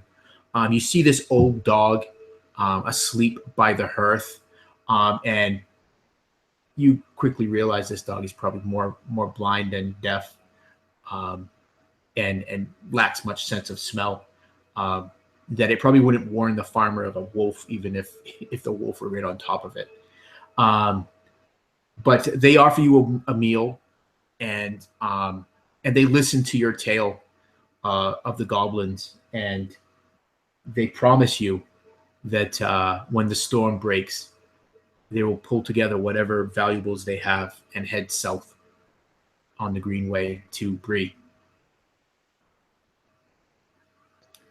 And this, you were going to say something, Lily. Yeah, after the meal, as we're sitting there and things are quiet for a moment, Lily pulls out her pipe and offers some pipe weed around to anybody that wants to smoke. Yes, please. I'll proffer forth my pipe for some of the halfling pipe weed. Yes, it's the long bottom leaf. It's the good stuff. So she's not sharing giant quantities because she wants it to last, but she wants to share it. Perfect. Araphor would absolutely take out his pipe as well. And she smiles at Araphor because she knows that he loves it. Moira, are you pulling out your pipe as well? Moira looks with some surprise at this tiny hobbit woman pulling out a pipe. Yeah. I have to know, Lily, does Lily blow rings, smoke rings as she smokes? Nice. Excellent. Of course, she has proficiency in pipe smoking. Nice. So as they sit there and kind of contemplate the fire on the hearth for a minute, she starts blowing smoke rings, and then smoke rings in smoke rings. Right. They do. And I then, think like, they do. Maybe little smoke rings kind of floating around. Perfect. Yeah, I think hobbits do their best thinking when they have a full stomach, which doesn't last very long, and they're smoking their pipe weed. It's a little tummy. You've got to fill it often.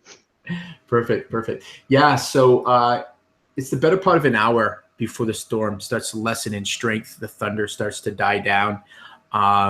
and probably an hour beyond that when the rain itself slows to just a very light drizzle, and but the thunder ends.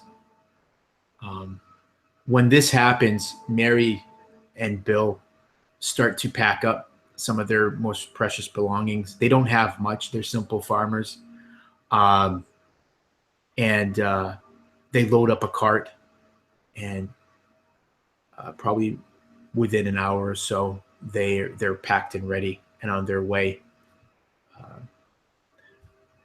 southeasterly As they go to the to Greenway. to leave, Araphor will approach them and extend a hand towards them. And if they were to grab it, he would press a silver penny into their hands, and just say, "For your hospitality, it was much appreciated. Stay safe out on the roads." Yeah. Bill eagerly clasps your hand and is surprised when he pulls it away and there's a silver penny in it. He smiles at you and he says, "I've always thought you Rangers were a good lot. Now I know it." And he smiles at Mary. He says, Don't worry, Mary. When we came here, there was nothing." Lemonsies. Yeah, I imagine Lily's probably nibbling at all times.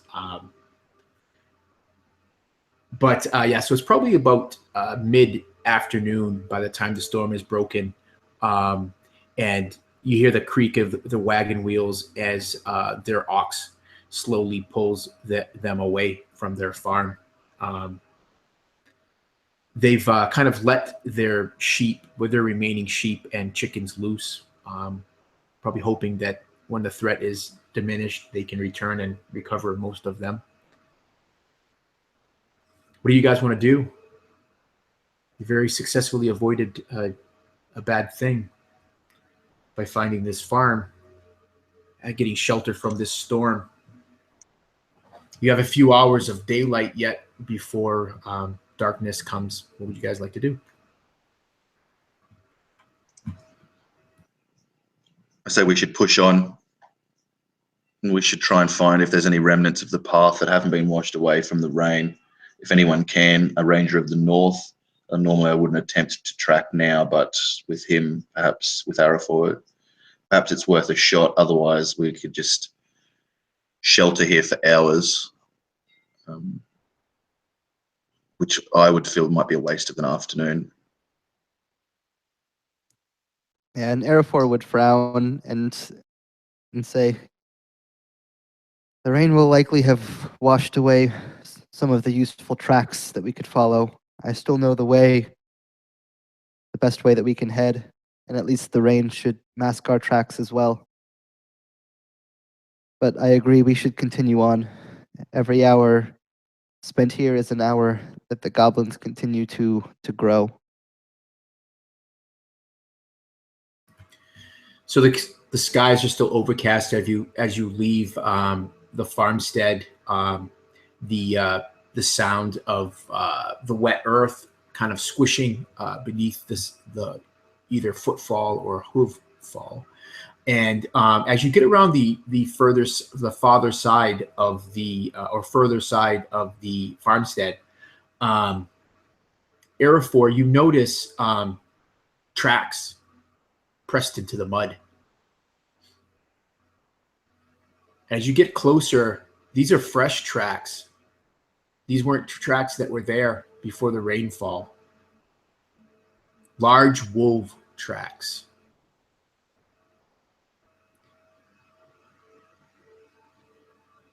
The moment that Araphor sees the tracks, he immediately kind of jumps into alert, begins scanning around. Yeah, by best count, you count at least 3 wolves. You would probably mark them as large as little Lily's pony, if not bigger. You've probably seen these wolves before. They are greater than the lesser wolves.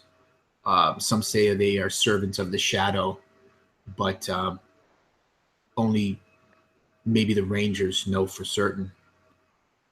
I was just gonna ask, would Araphor know of wargs? Yes. Yeah. Yeah. And he would immediately kind of look to his companions. They'd probably see him kind of move into a more alert stance and say, "These are wolf tracks, but no ordinary wolves. Perhaps you've heard the tales of goblin riders riding on great beasts. This may be a bad time to bring it up, but I fear to say that those tales are true. We need to be careful. They're quick." The color drains from Moira's face, and she kind of shakes her head at the information. I had a dream. And huge, great wolves. They killed Ransley.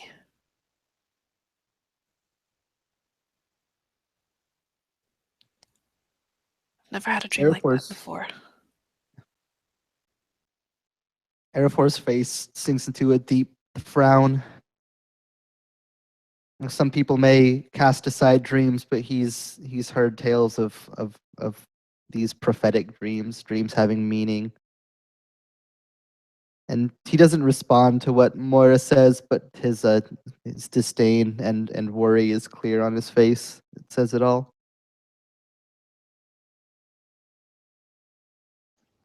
Lily kind of shivers. The thought of giant wolves big enough to be ridden by who knows what is a little daunting for her. But they've come through this far, and she really has a lot of trust in Araphor and his ability to protect everyone.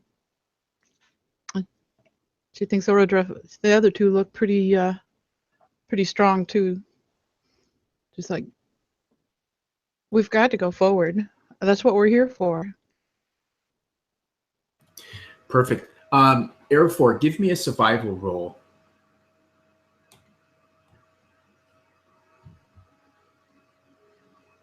All right, that is a 13 on the die, which, given the known lands, will put me at a 19 total. Perfect. Yeah. So as your group is talking about this, your eyes never leave the tracks before you, constantly scanning them. It looks as though several wolves had kind of mingled about here, walking around not in full circles, but almost pacing back and forth before turning and heading back off into the hills and forest. And the trail that they leave is in the direction that your party is heading. So you know now you would do well to be on your guard.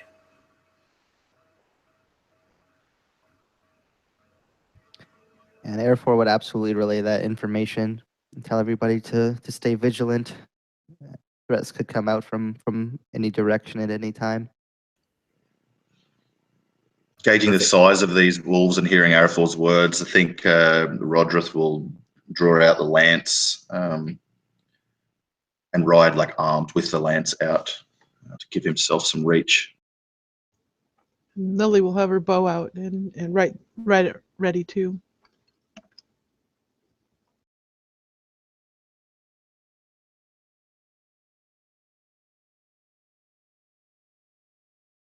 All right, cool. So if everybody could just give me their roles like they did when you guys set out, as you guys are setting out from this farmstead for the last half of your journey.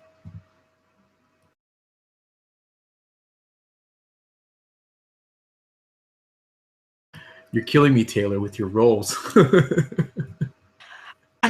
It's either high or low. I have not had a middle roll. You can't find that average in the middle there. I am either rolling below a 4 or above a 17. Yeah. Well, thankfully you have Araphor leading you. He is very competent. You guys easily pick up on the fact that this ranger is very familiar with the territory that you guys are covering, to the point where he even on foot, he almost makes pace with what you guys do on your mounts. So he quickly just scans the vegetation, the ground. Every once in a while, he'll stop. He'll reach down. He'll grab something, and then signal you guys forward. And so you keep them on the path, Araphor. But the sky is still overcast and gray. And within, probably about 2 hours into this journey, you reach, the woods become thicker. It becomes much harder to maneuver your mounts. Occasionally, a horse would slip on a rock or a root, causing the rider to have to right the horse and trying to keep their saddle. It slows you down immensely. And Araphor, you sense it long before you see it. You're not alone. You see a snapped branch. You see a tuft of dark black fur.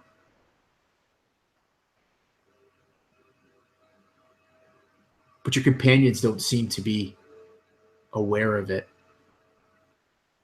Not until the first howl breaks the sound of the forest around you. It keens in the air until it dies, and then it's met by another one. One in front of you, one to your left, and then one to your right. And then almost in a chorus,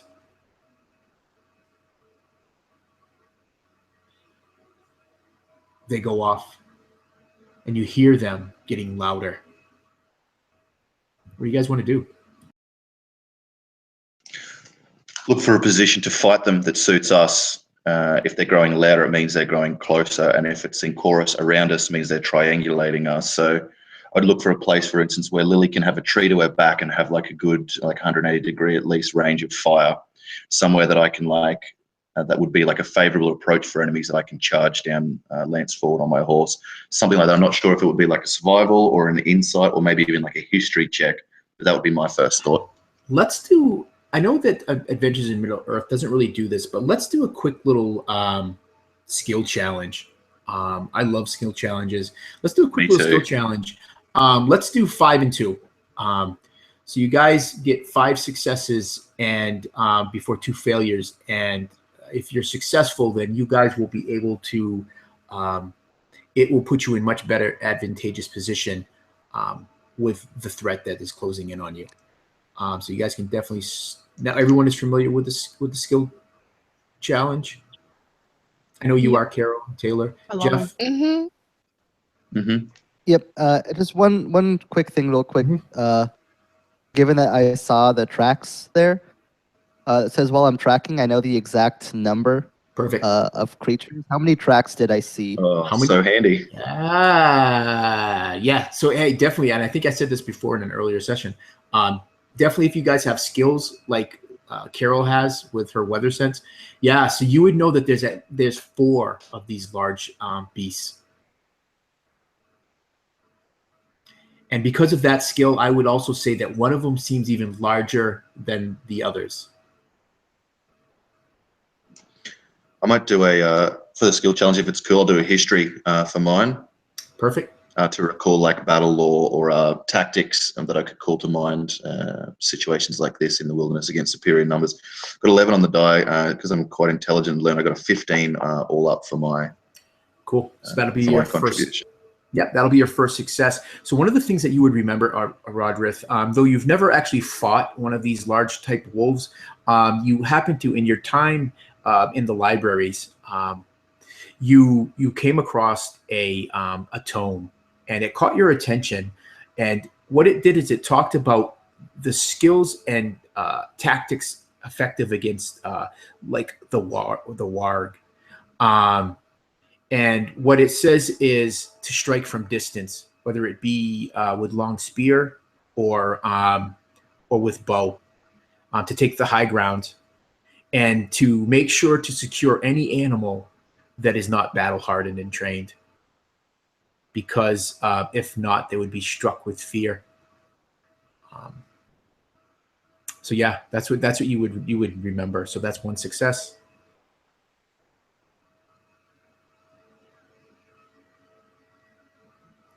And speaking of finding the high ground, Araphor is going to begin looking for some sort of defendable position, maybe a cropping of rocks or a hill, somewhere where they can kind of have a vantage point and kind of limit the areas that they can be attacked from.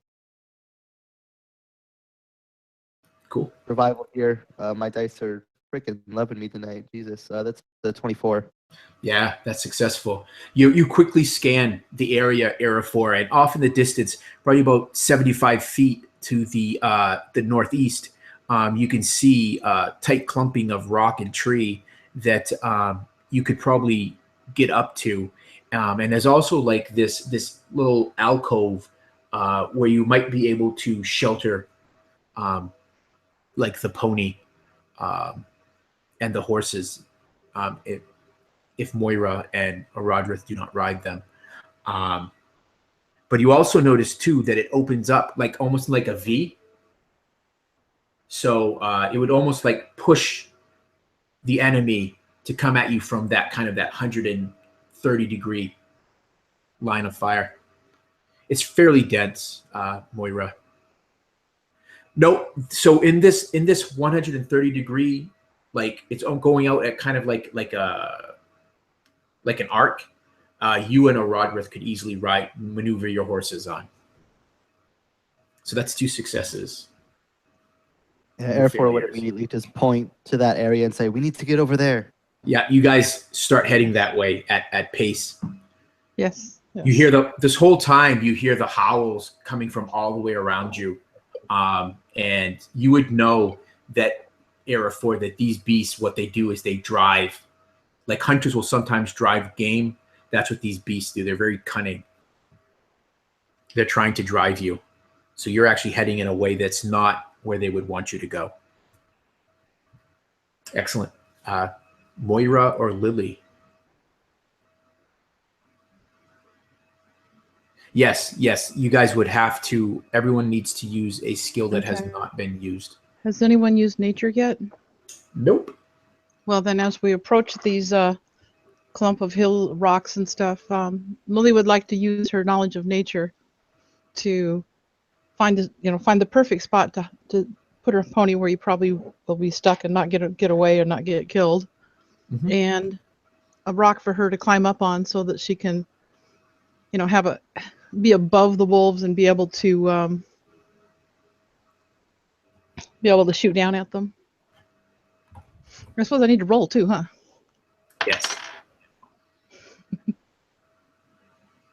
That would be a total of 16. 16. Yes, that is just enough. So Lily, as you're kind of riding along, mud and earth is just kicking up along with some grass, and it's hitting all around poor Dusty.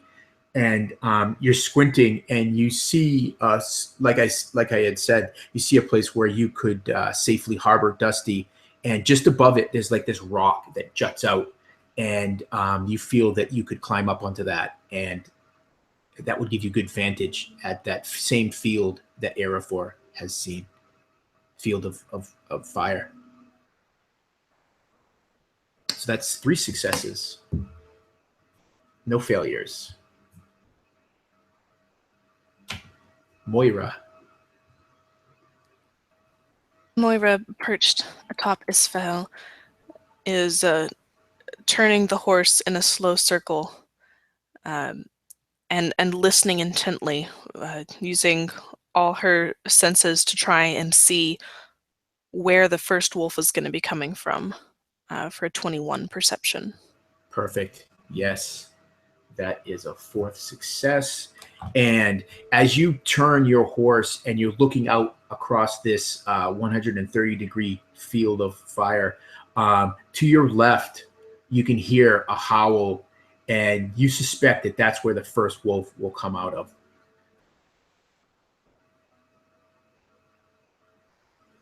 So that's 4 successes, no failures. Now just one more success will give you guys advantage in this coming fight. I'm going to use deception if I may. Okay. Unless someone else wants to go, has a better idea. I was going to try and deceive the enemy that we look like to flee, to make them hasty, impetuous, and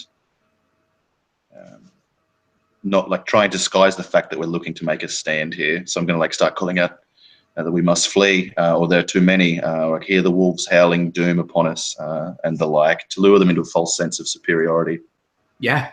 Enemy, assuming that they have riders. I don't even know if they do, you know. But if they do, I want to deceive the riders. I can't speak wolfish. And it's crit fail. It's the second time I've like got a crit fail deceiving. I think it's not my. Is this a time when you want to use inspiration or no?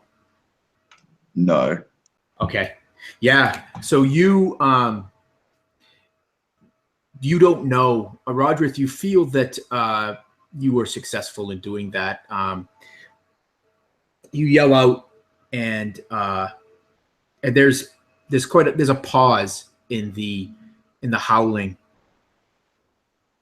and all you can hear now is the sound of your mounts breathing beneath you, Moira and Orodreth. You hear poor little Dusty wicker or nicker in fear, and your own breath as you prepare. You listen, and I need one more person to go with a skill. I'll do it. Feeling lucky, Lily? I feel lucky. Yes.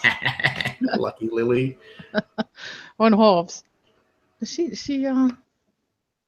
hobbits do have some kind of luck thing, don't they? Or is that halflings? I know halflings in 5e do. I don't. Okay, yeah, I don't think hobbits do. I'm getting confused anymore between the two of them. Yeah, she's going to use her knowledge of animal handling to try to calm the horses and get them to make sure they're in a safe place and as calm as possible. Yep. So they won't bolt away immediately. And spiffy. Total of 21. Okay, good. Yes. I did feel lucky. So you slip down off the rock you were perched on, and you immediately start rubbing behind Dusty's ear, whispering gently to calm him. And you reach into a pouch and you pull out this very precious thing that you brought along with you, because no hobbit would ever not be prepared. You pull out 3 small sugar cubes and you feed them to Dusty, and they seem to calm him. And then you slip away back up onto the rock. And as you're doing so, Lily, and you turn to face this wide opening, you see a large black furred form, and it walks out slowly in the area that you expected it to, Moira. And it's large. It's almost as big as your horse. It kind of looks at you, and it has yellow glowing eyes. But it doesn't run at you. It just kind of walks along, kind of like parallel to where you guys are perched on this outcropping of rock and tree. And you hear this growl in its throat.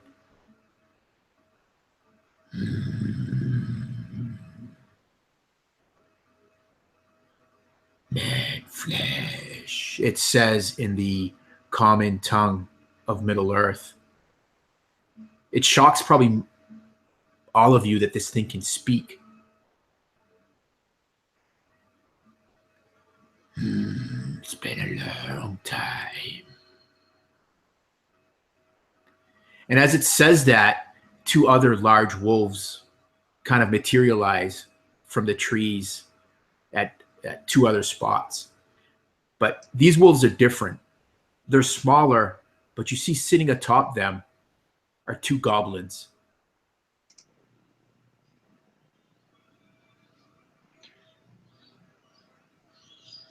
Orodreth is like welling up with fear. It's like gripping him so tight it threatens to paralyze him. He does not want to be unmanned, so he'll slam down his visor and spur Nithni towards the larger foe, the Vulpine speaker, even against his better judgment. Perfect. Yeah. So let's roll initiative.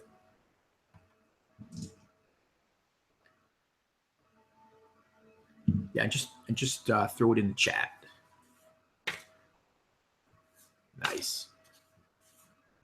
Seeing him do that, by the way, would inspire Lily, who's just about ready to run herself, to kind of stiffen up her backbone and get her bow ready to draw.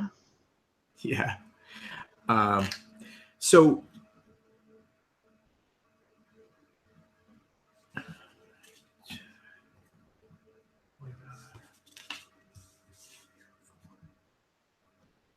okay, just gonna throw the initiatives up.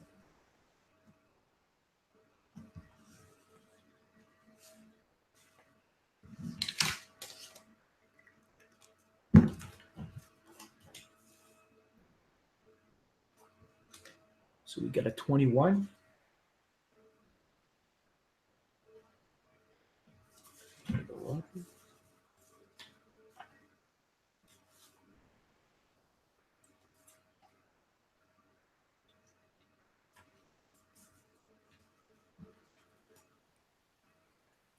Moira is sitting there and her hands grip her blade a little tighter and her mouth just goes completely dry, hearing words come from this beast. Not even the stories that her people tell to children have wolves that speak. It's unfathomable. Yeah. So before the initiative actually starts, I got it all set in order. And thank you, Taylor, for throwing that up. I need everyone to make a wisdom save, actually.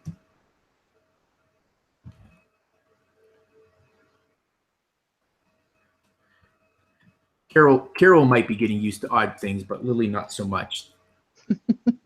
I don't know, because she has a total of 21 on that. So maybe she's a little tougher than you think. She is a hobbit. They're a hardy lot. I have used my inspiration to reroll for a non-natural 20 instead of a 4.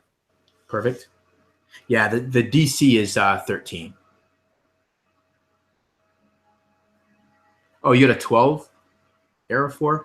So yeah, you're gonna take a point of shadow as you hear this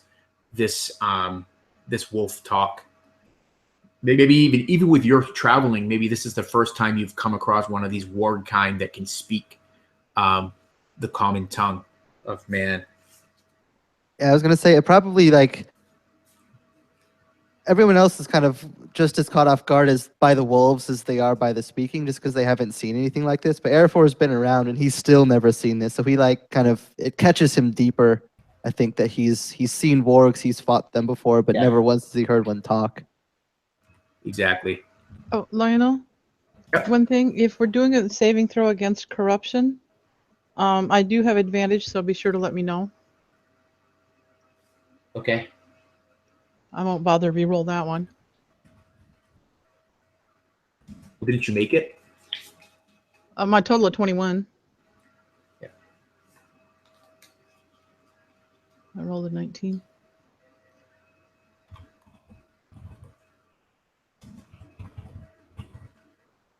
Right, cool.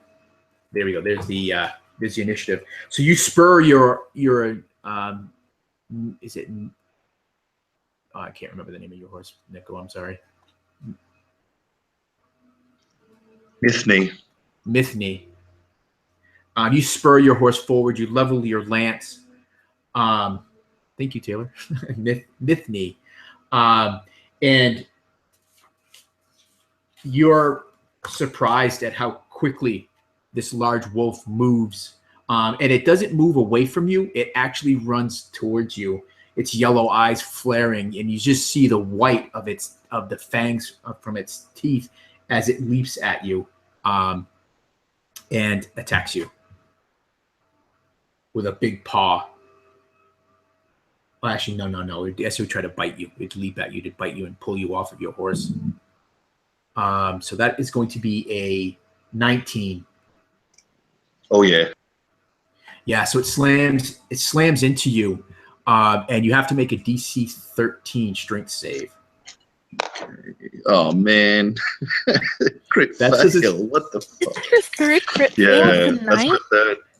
Yeah. You can throw that die away. This die, last game I played in, I got 2 20s in a duel in a row, like 2 nats, so I don't want to throw it away. Like, it still has some good. There is still some good within it. There's good juju in it. Well, the good thing is, let's see what your damage is. Give it a nap. Yes. You take 8 piercing damage as you feel. So where does this large warg bite into you as it tears you off of Nithni's out of the saddle? Imagine it's bulk slams into my sternum, like wet, like giving a sickening wet, like winding to me. But it's actual like teeth clamped down upon my shoulder, so it's like also the momentum of the thing crashing into me that hauls me off the beast, but like rips into my shoulder, like spinning me in the air. Yeah, and the rest of you face down. Yeah, the rest of you see in horror as this large wolf dismounts Orodreth. He slams into the mud. Thankfully, the soft ground cushions your fall, so you take no damage from that. But then you see this thing's large paw come down at you, and it will have advantage because you're prone. And that is a 23. It's going to try to grapple you, Orodreth, as it drives this huge paw down on your chest to pin you to the ground. So you got to beat a 23. Okay. Nope. Better than last time. That was a 2 on the die, so it gives me an 8 all up. So yeah. So you start to like instinctively just come up, Orodreth, and then this large paw. It doesn't cause any harm to you, but just slams you back down, knocking the wind from your lungs. You look like you're in a bad state. And Araphor, there is no goblin upon the back of this great wolf. You see two other wolves that are kind of springing into action. You see goblins on their backs. They both have spears. And that brings us to you, Orodreth. I imagine he's like poured down by this thing, being ripped at by it. He's like reaching like through like the leaf litter to try and grab his lance that's like been knocked from his grasp, but it's too far. The broadsword or longsword, I'm not sure what the bigger one is, but that's the one I've got. Mm-hmm. I can't imagine it being too much use in like a close quarter fight on the ground like this. But it's better than his bare hands against a warg. So he'll like pull it from its sheath while he like uses his offhand to like give himself some space from the wolf, even as it like wrenches at his chain. And he'll manage to end up grabbing his sword, and he wants to like kind of shove the thing off with all of his strength, and then like kind of place the blade. He'll first hit the ground to the blades up, so that when it comes back down at him, it's using its own force to drive the blade from into it. I imagine that my strength would be gone with being winded and then like slightly concussed, so I'm relying on the beast's rabid, like feral strength to do it rather than my own fleeting strength. Yeah. I would think that you would have that burst of adrenaline with everything that's happened, but it would probably go real quick. So maybe to get it to shove it, you would get that burst of adrenaline. So yeah, let's see what happens.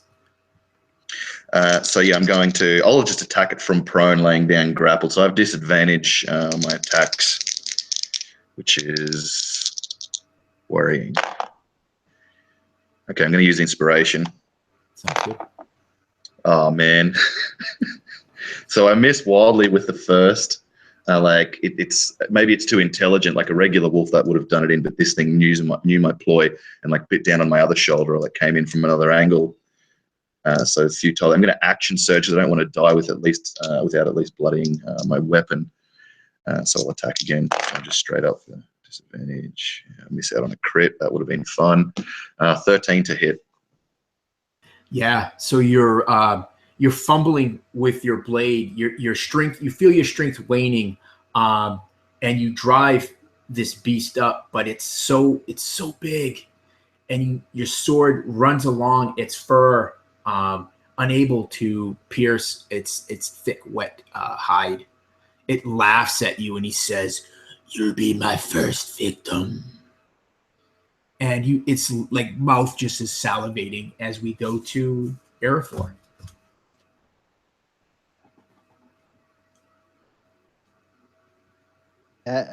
Araphor, seeing this, is kind of almost stunned for a moment, but he quickly shakes himself out of it, reaching down to his quiver, pulling out an arrow and knocking it in his bow. Try to hopefully aid his friend here, and he's gonna fire at this large wolf with this arrow. And that's going to be a 22 to hit. Yes, 22 will hit. Well-placed shot. Awesome. It's going to be 8 damage as he just pulls back on this large bow, letting the arrow fly. It's sinking an arrow into the arm of this creature that's currently holding Orodreth. Yeah, it actually hits it just up its grip. Yeah, just where the shoulder meets the body of this great beast. And it sinks in. If it felt it, it doesn't give indication. But Nico, Orodreth, remember, you will, if you choose to break the grapple on your next turn, you'll have advantage on that roll because of the arrow. Okay, cool. Are you doing anything else, Araphor? If there's something close enough that I can, is there like a tree that I can climb, or can I climb up on the rock formation to try to get some distance with a better vantage point for the bow? Yeah, you could easily do that. You scramble up on, it's like a fallen over tree. So you kind of scramble up that. You use the broken branches to get as hand and footholds, and you get up there, and it gives you a good clear vantage point. Awesome. And then kind of from there, I'll just try to kind of act the scout as best as I can, but that'll be my turn. Perfect.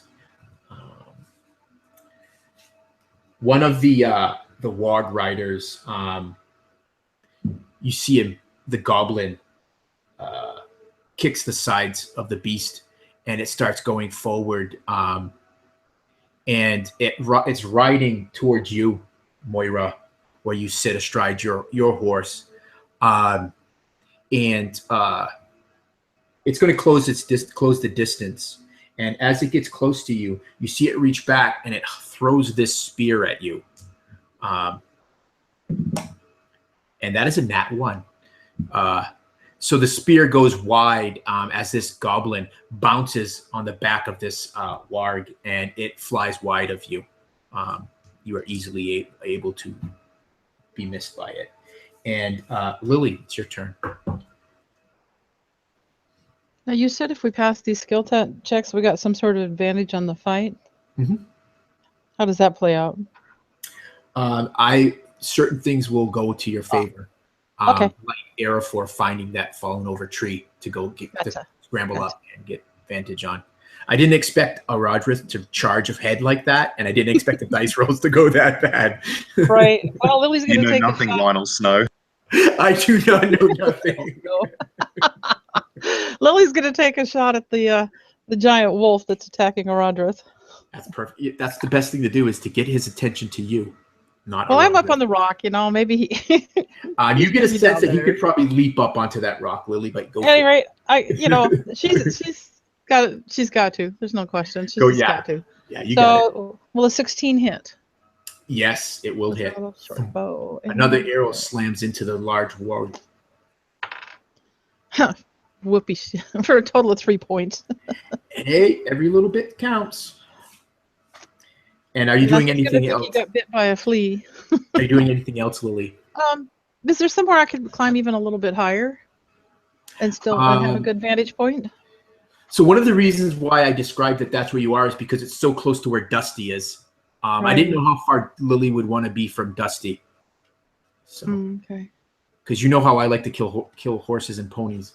Yes, I do know how you like to kill horses and ponies, but I'm not ready to give my life up for them either. Let's see. I mean, you can definitely find someplace else to go. You can get a little bit further up, maybe realizing that the wolves. Yes, have now you can extreme actually, now that you're actually seeing them, Lily, for the first time and seeing truly how big they are, you're like, holy crap, they can get up here. So yeah, maybe you scramble up a little bit higher on another rock. Yeah, I'm still pretty So close to Dusty, but I'm higher up. that'll be difficult terrain for them to have to go up. Yeah, that's what I'm looking for. All right, perfect. Moira. So Moira has just dodged this spear as she kind of leans down and she's urging Isfahel forwards. And she's going to try and like essentially dismount, like swing off as Isfahel goes by and land into the wolf Yes. with an attack. That's awesome. So she's kind of swinging one hand on the horse's neck, the sword in her other hand. Yeah. It's a 24 to hit. Oh yeah, that's definitely gonna hit it. She just lets out this this scream of rage and fear. So this is a rage attack bonus. So that's 13 damage. Oh, nice. Yeah, you cut deeply into this warg, and it howls in pain, and it turns its large head towards you as you do so. So you staying on Israfel? Nope. Or Isfail? No, you're coming right off. So you're landing on your feet next to this large wolf and Orodreth? Yeah, if you'd like me to make acrobatics to attempt to stay on my feet, Yeah, why don't you do that? Yeah, I'm intending to stay on my feet, but Yeah. I do not stay on my feet. So I stab into it and then almost somersault over the top of the back of it, and so land kind of on my knees in the dirt, one hand on the sword. Yeah. So it's kind of like the execution of the attack is flawless. What you didn't account for is how soft the ground was. So as you hit the ground at speed, you stagger and you kind of roll. You roll. Let me see. Do a real random roll. You skid and fall prone about 11 feet away from where Orodreth is sprawled onto the ground. Perfect. And she'll just kind of growl at the thing. Come at me. Yeah.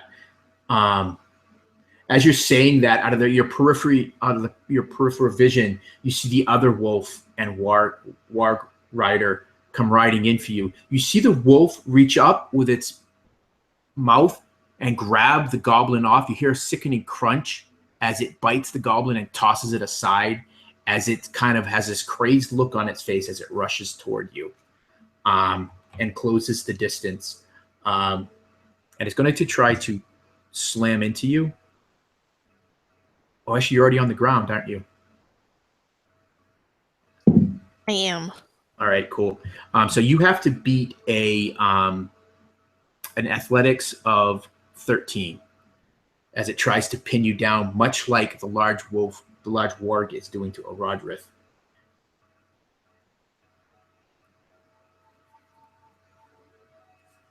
So you can use strength or athletics, whichever one you want. I mean, acrobatics or athletics, whichever you want, Moira.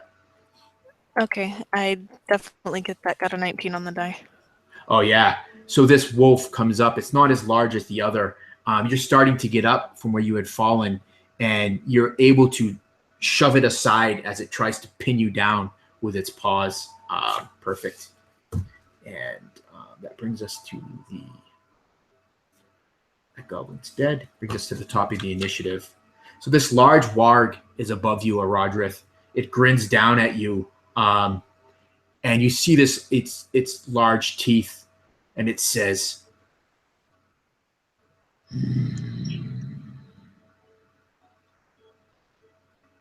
and it bites down at you. Oh, this is so describe for us how it comes down with this maw, and at the last, actually, you have your shield, right? Nope, because I can't wield a lance one-handed. So I had my shield on my back or on like my saddle. You can't tuck it when you're. I thought knights knew how to hold a shield. It's only when you're on foot. In D&D, if you want to have like joust or whatever, you got to use a spear and shield by the mechanics. A lance is two-handed, so no, I can't. Oh, okay. All right. So especially not with the shield I've got. I've got the biggest shield that I could buy. So you get definitely one of the tower ones. Yeah. So it still does not hit you though. So you're able to get your mailed arm up, and you put it in there, and you feel it bite down on it, and it hurts, but the mail stays true. It's good forged iron, and you jam your arm up into it, and you hear it kind of gag a bit as you push its head back. Does not hit you, but it tries to drag a claw across your now exposed face. And that is a 17. Yeah, that hits. Okay. Ooh. Okay. I get to use a D12. Oh. 14 points of slashing damage as it brings its free claw across your face, tearing into your cheek and your neck. It rips my neck open. There's a spray of blood and gurgling sound. That puts me under. Okay. Well, it doesn't quite hit an artery because it wasn't a crit hit. But yeah, there's definitely a spray of blood. This would Orodreth scream as this happens?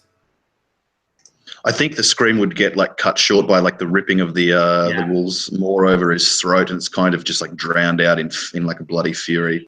Yeah. Okay. So Orodreth, give me a death save. Gladly. Fail. Okay. And Araphor, you see this happen. You hear a stifled scream of Orodreth, and then he stops moving underneath this large wolf. Araphor is going to quickly try to ready up another arrow and loose it again at this monster wolf. Oh, thank God. And it's 22 to hit. Yeah, that'll definitely hit. That's going to be for 10 damage, actually. Oh, nice. As he just pulls back just another arrow, just letting it fly. Yeah, it drives in deep.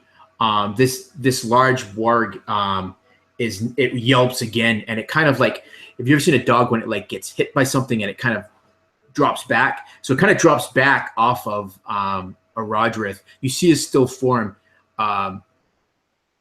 now exposed. And are you doing anything else, Araphor? Yeah, I'm gonna regret this, but seeing never say that. Seeing Orodreth down on the ground, not moving, Araphor is going to try to drop out of the tree, drawing his sword and shield, and run towards the fray. Perfect. Yeah, I'll let you do that. Yeah, you just kind of dropped your bow onto the tree. It gets caught on a branch, and you drop down, drawing your sword and swinging your shield onto your arm. Perfect. Awesome. Love it. And next is the goblin astride one of the wolves. It sees you drop down, and it spurs the wolf towards you.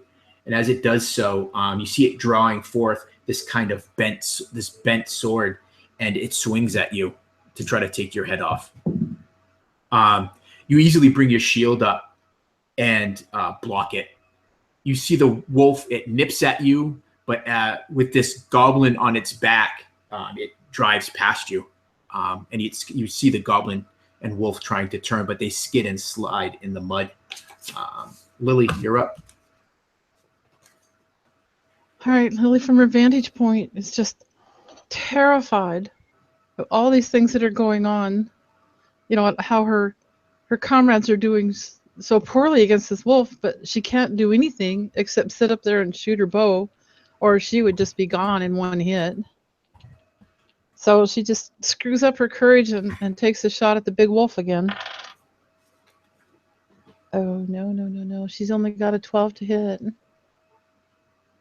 Yeah, so your arrow strikes this thing's pelt, and you can't tell if it's so. Mechanically, you didn't hit it, but Lily would not know if it actually struck and caused harm to this beast. It doesn't seem to give it notice. Or actually, it does. Let me. I don't think he noticed the first one particularly either. Yeah, it actually does. You see its head snap up and look at you, and it howls to the sky. Lily's just going to like duck back. Can she try to hide behind a rock or something, or is that too much for one turn? Lily can try to do whatever she wants to do. Whether she'll be successful is a different matter. But yeah, you can definitely try to hide. Yeah, she's going to try to duck behind a rock that she's standing next to. Okay. And that'll be a total of 15. Yeah. So Lily thinks that she's well hidden. And Moira, you've avoided being pinned to the ground. It is your turn. What do you want to do? You hear the stifled scream of your companion, Orodreth. Moira sees the blood spilling out, and all she can think is that she can't lose someone else that she cares about. And so she gets to her feet and pulls the sword in both hands and charges the big wolf. 22 to hit. Yeah, that'll hit. And how's math? 12 damage. Oh, perfect. Yeah, it howls again. You take advantage of the fact that it was looking up to your little hobbit companion to strike at it at its flank, and you see a bright plume of blood along the edge of your sword, and you see a bit of its gristle and stuff falls spattering to the ground as it turns towards you. Awesome. Of course, you open your flank to the other wolf as you do so, Moira, and you hear the padding of its paws as it leaps at you with advantage. Let me see. That is going to be a 15. I believe that'll do it. 15 will hit you? Yeah? Yep. Okay. So you feel this bite and tug at you. Give me a DC 13 strength save as it tries to pull you down to the ground again.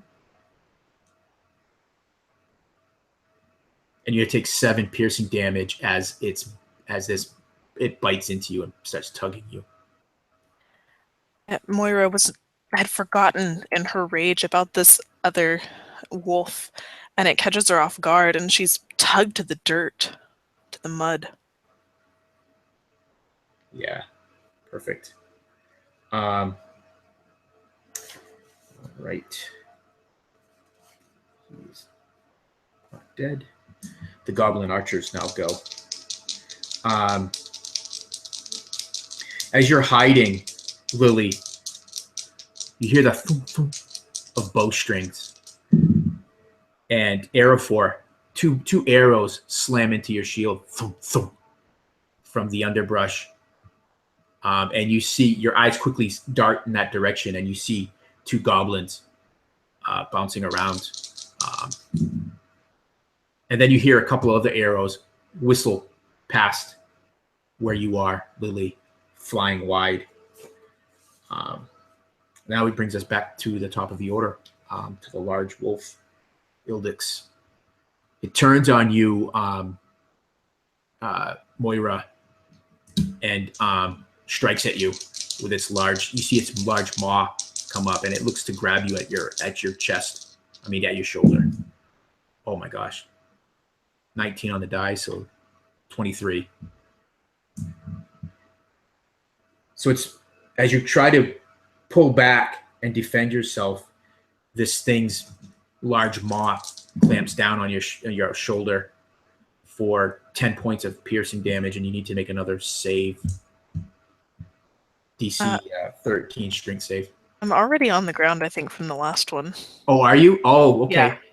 So, I didn't know that you had failed that. So what it does is it doesn't do that. What it does is you feel this pressure on the lower part of your left leg, and then you hear the pop of your armor as links of mail are broken as it bites into your shin, and you feel it tugging at your leg. And then it tries to pin you with its large paw, and that is a 21. You're going to beat a 21. Strength, athletics or acrobatics would be prone. Be grappled.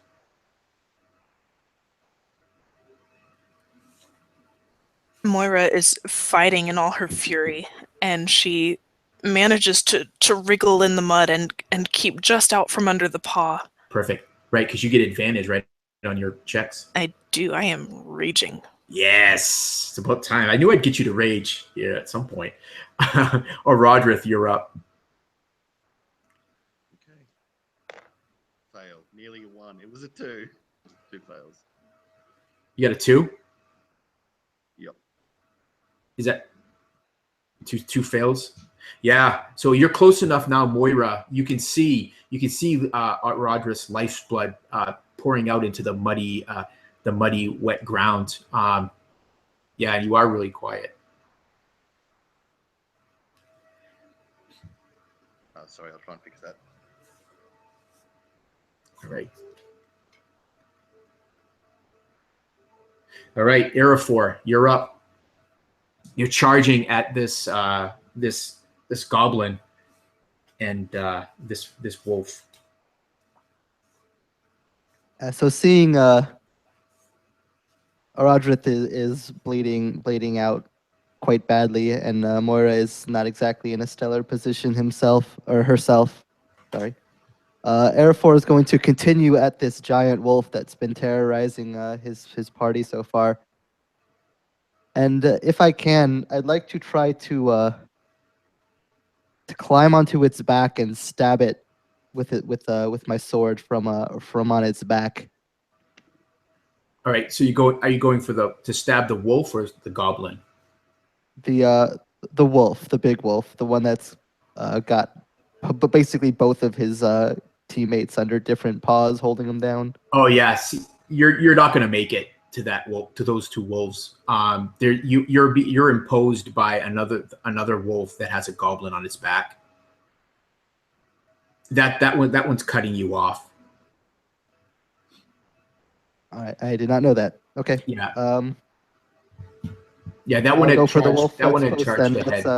That's a 16 on the die then. Okay, and which are you striking? The wolf or the rider? The wolf. Oh, perfect. Yeah, that'll hit. And it's going to be max damage. Thank God. That's going to be 13 damage actually. As Araphor just charges, just thrusting just with his long sword, just trying to impale this wolf.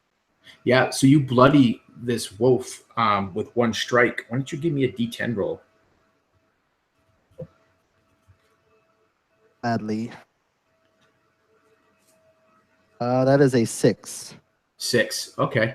So you stagger the wolf. It kind of stumbles and falls to the earth, and you see the goblin upon its back just get thrown clear, and you hear the crash as it hits the ground, and he grunts, probably saying, and he says something in a dark speech that you recognize but don't understand.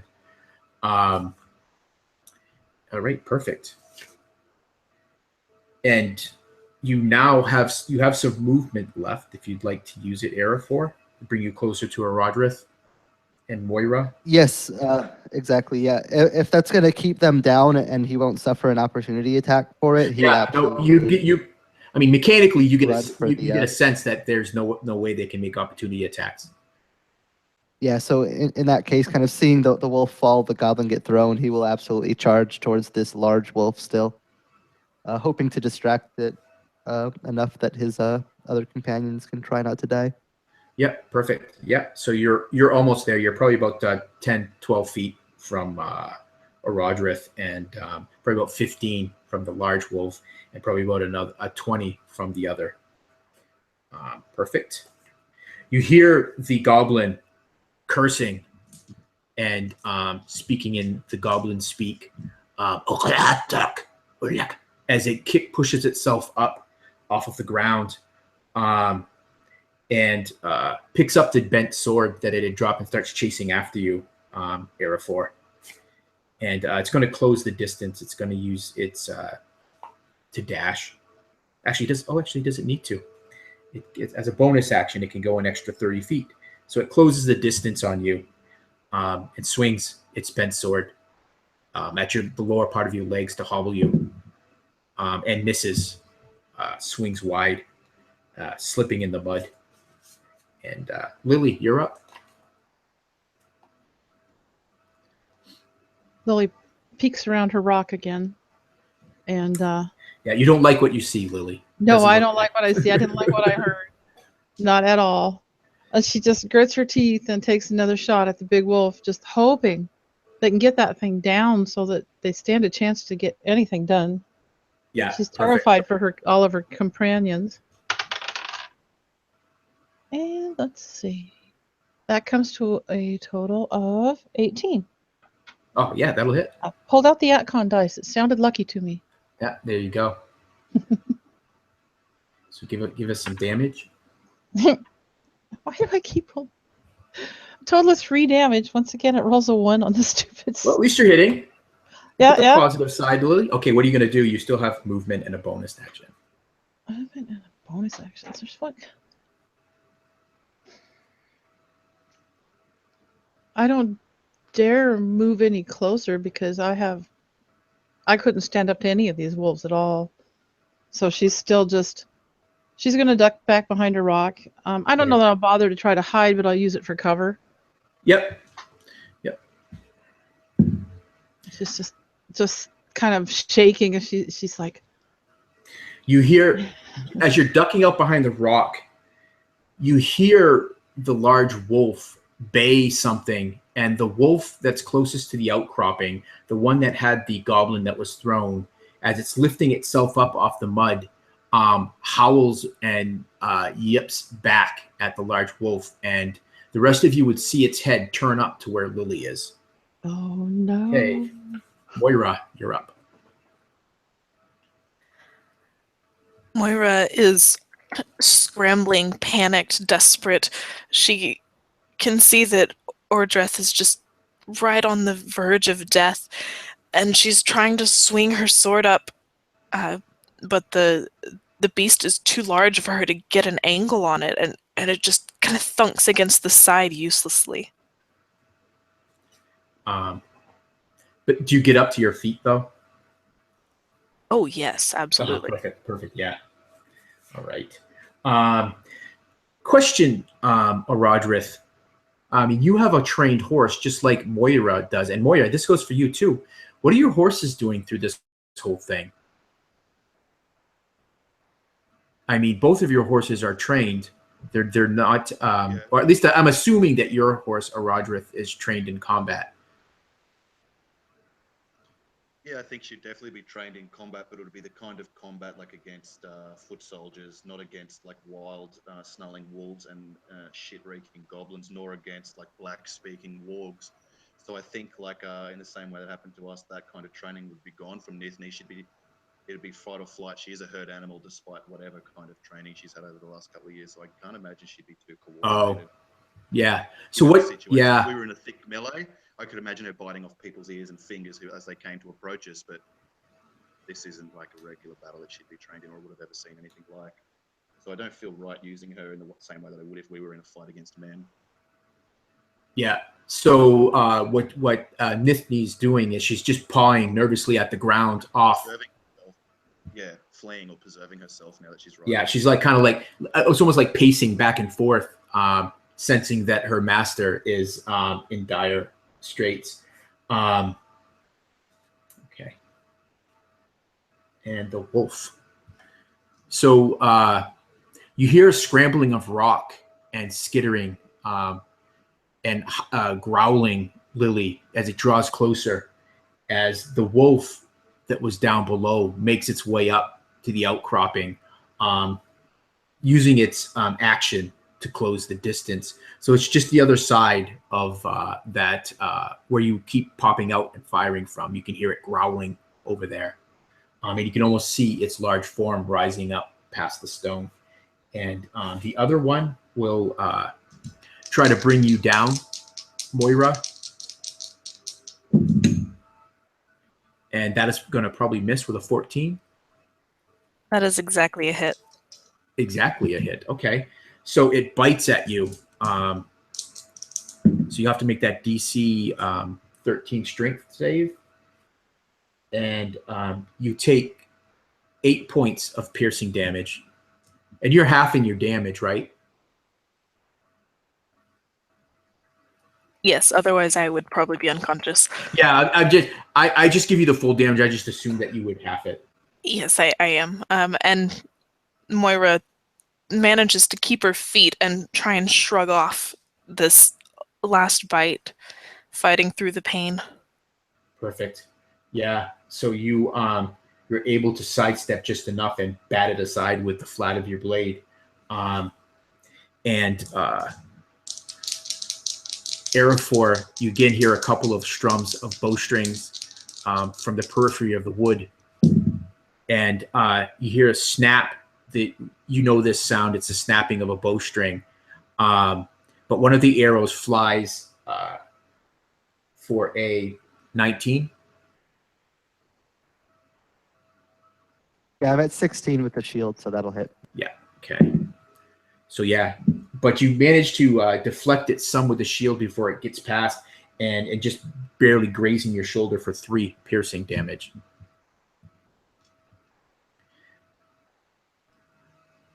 And I need you to make a DC 13 con save, though.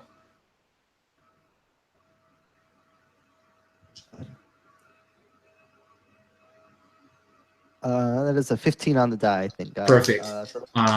Yeah, you know that goblins oftentimes taint their arrows, and you're quickly you look down and see that it hasn't grazed the skin enough to so that you feel that you fight off any poison that might have been on the arrowhead. And then there's a shot at you, Moira, on a nat 20. And let's see, so that is going to be 9 points of piercing damage, and I need you to make that DC 13 con save.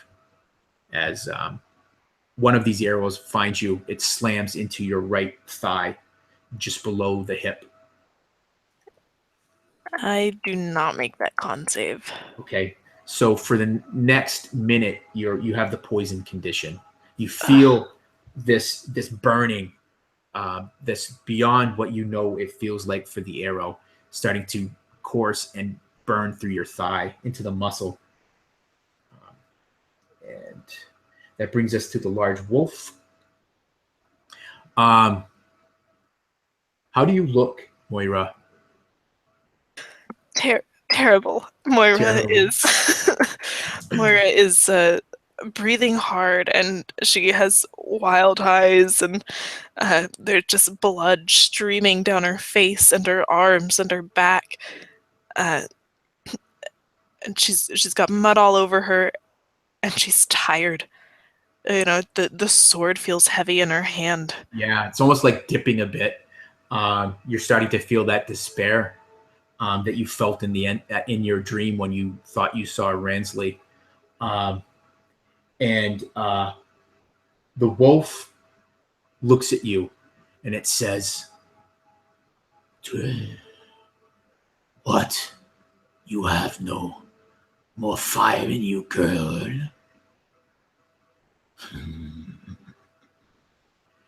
And you see that flash of fur as it leaps at you. Oh, no. Did you just crit me?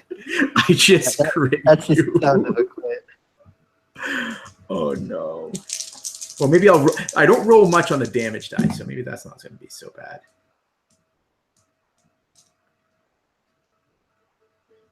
So 17 piercing damage as this thing leaps at you and just slams into your chest. You try to bring your sword up, but it's just not fast enough. Moira hits the ground, and the force of this wolf landing on her and pouncing drives her back. And as she falls into the mud, her arm reaches out and she can just barely touch Orodreth. And that's the last thing she sees. Yeah. As Moira hits the earth, the large wolf turns to you, Araphor, and it says, "Ranger, your allies are fallen." And it starts to like walk around her, and the other wolf starts to move around the two fallen heroes. Orodreth, give us a death save. And man, come on, make one. Come on, Nico. Oh god. I want a nat 20.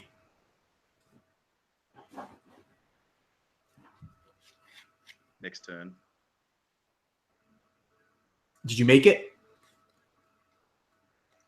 I did not. Oh. So what are you, 2-1 now? I'm dead. That was his third fail. Yeah, that's Oh, it. That's no. it. That's it. Yeah. So Orodreth, your lifeblood. If you'll let me, I wouldn't mind having like a Boromir speakable death rather than unconscious death. Oh yeah, yeah. No, that would be perfectly fine. If you survive, they survive.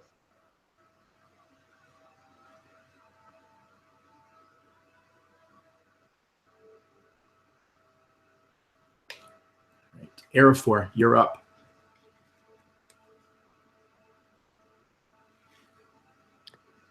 So as this wolf kind of prowls around his two fallen companions, speaks to him,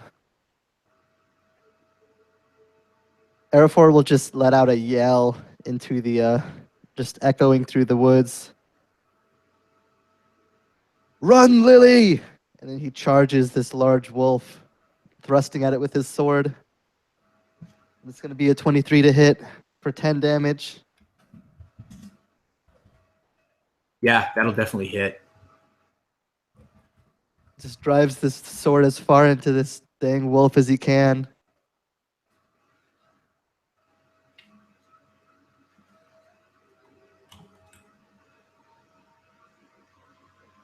And what was the damage? I missed it, Jeff. 10. Oh, 10. Ah. You run and you drive to use a broadsword, longsword. Longsword, yeah. Yeah, you use your longsword and you just drive it deep into this thing's side. It howls, just pierces the air, and then it shudders and falls lifeless at your feet.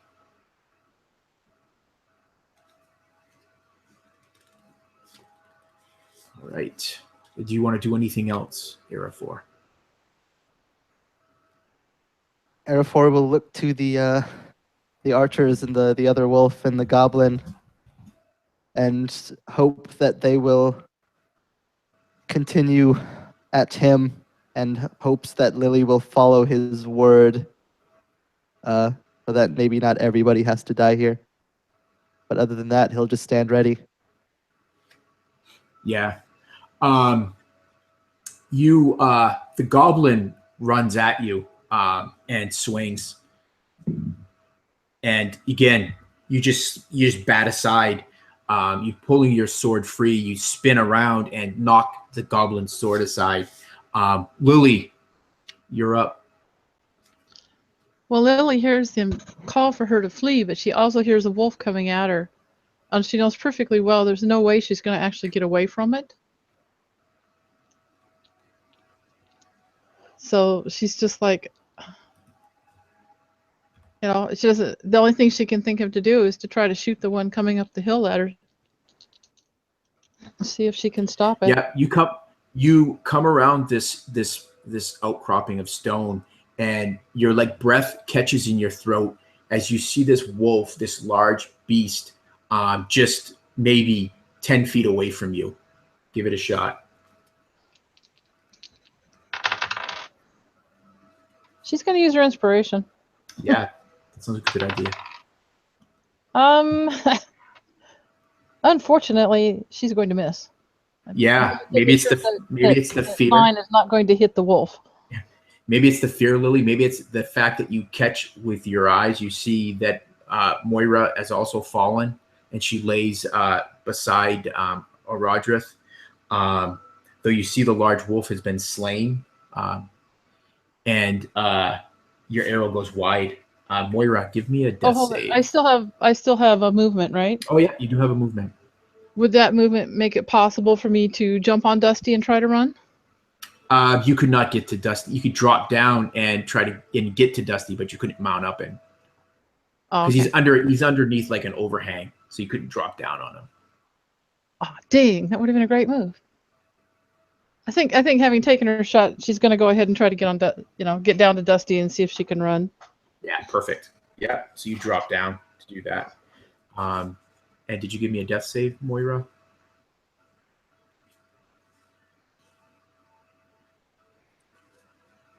That is going to be... Fuck me dead. That's a 1. Oh no. Oh That's no. Two death saves. No. This is not how it's supposed to go. I guess it is how it's supposed to go. The shadow is strong today. The wolf,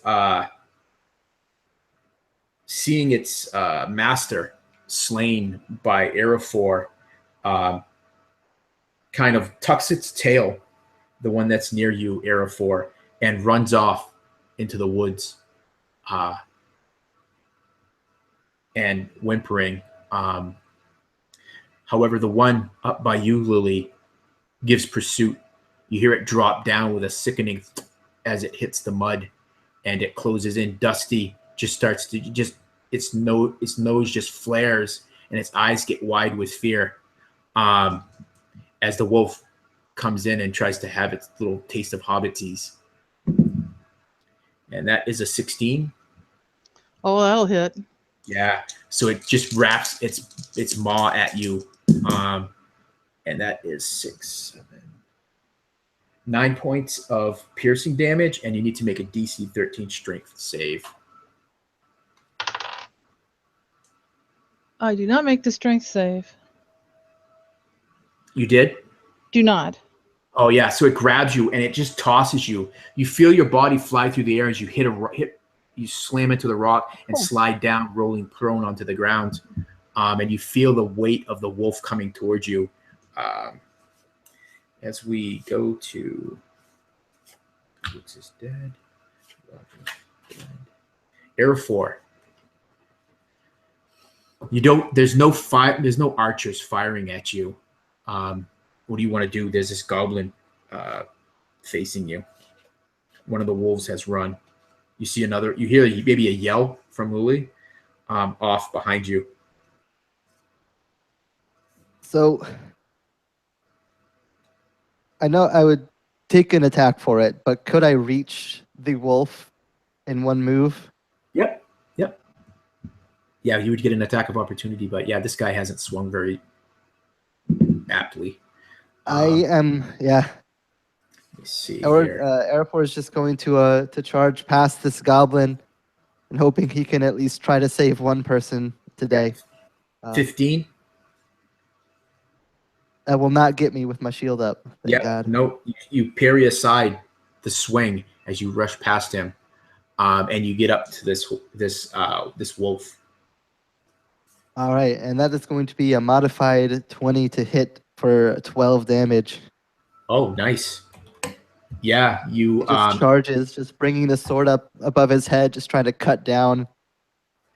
Araphor Wolfsbane, as you do like you did with Ildix, you drive your longsword into the back of this thing, piercing its lungs and heart. You pull your blade free, and it falls dead beside Lily. Awesome. And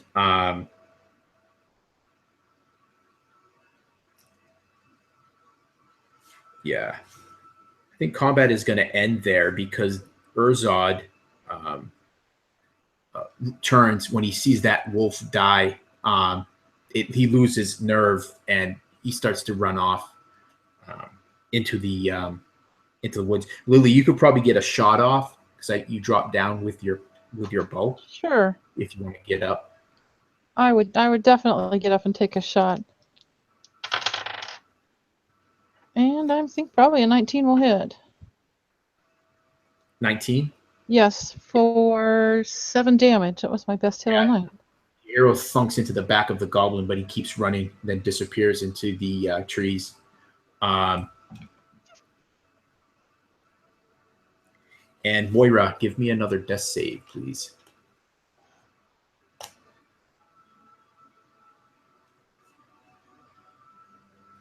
That one's a pass. Oh, you pass. So you got 2 fails and 1 pass. Why don't you give me another one? I have a question. Mm-hmm. If we're out of combat, like out of any sort of initiative order, could Lily come and stabilize her? Yeah, you would still have to run over there. So, okay, so it's 2 and 2. So now you would be there. That's why I was having Moira make another death save. Gotcha.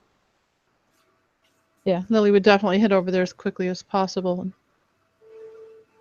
And okay, I'm not sure exactly how you're doing this. I think what I would do is actually... Okay.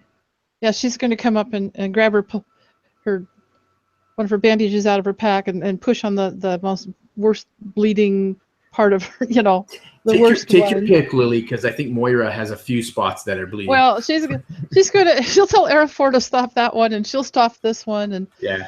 And with her herbs and some herbs in there and everything. Let's see. I'm going to do the Hands of a Healing. Oh no, that's never mind. Yeah. It's going to be get the right dice out here. Well, it heals her a little bit anyway. Ends up being a total of 3 points of healing. It wasn't a very good roll. Okay. So it's enough to get her up. To stabilize her, but she's still unconscious. Okay. It's not magical healing, so she was knocked unconscious by the attack. So although I think she probably might have been happier to die, I don't know. Though her breathing seems to stabilize. You move over to Orodreth, and you are saddened to see that you can still be. You're going to do a moment, Orodreth? Yeah, I think Rodreth's like wheezing out his last. Yeah, you're like mortally wounded. Yes. Oh, you're really quiet. Of his broken chains. He's still really quiet. Really? Yeah. Okay, hang on a second. Sorry. Like you're nowhere near your microphone or something weird. How's that? No, I can see from the input that it's still really low. I might reload.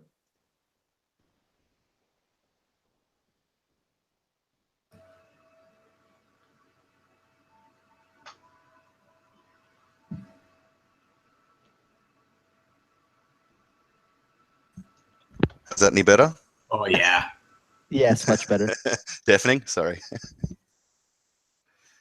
Yeah, Rodreth can see as the light slowly dimming in his eyes. He looks over, and I think a smile plays out over his face as he sees a look of relief wash over Lily's own face that Moira has survived.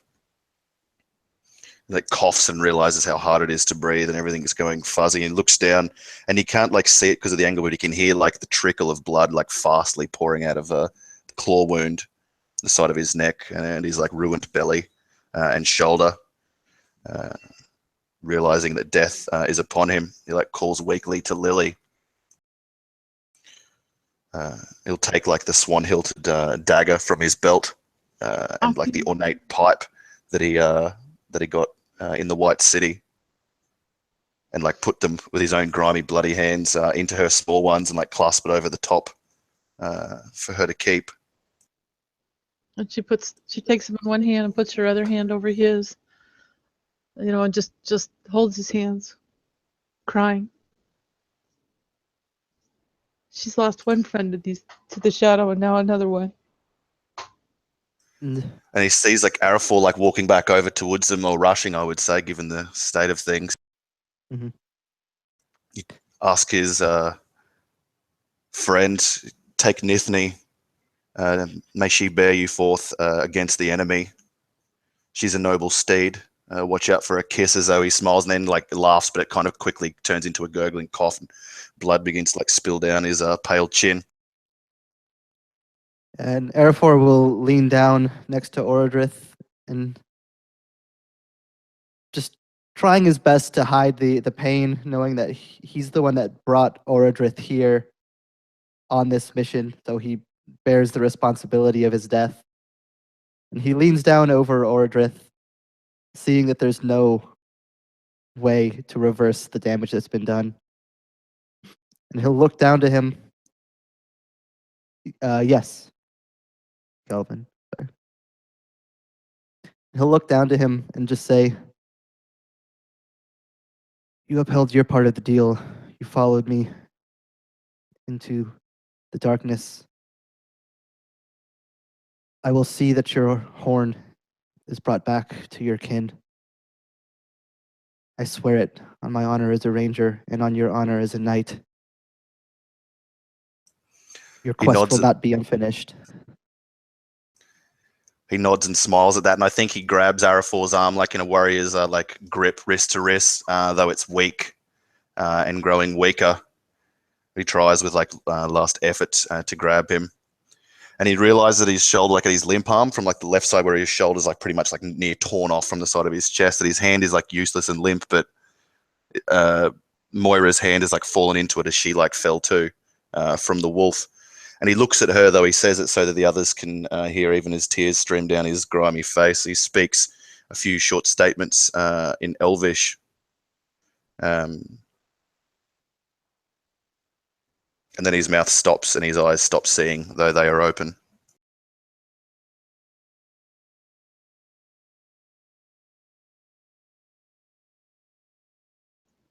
And Lily's just sitting there and crying.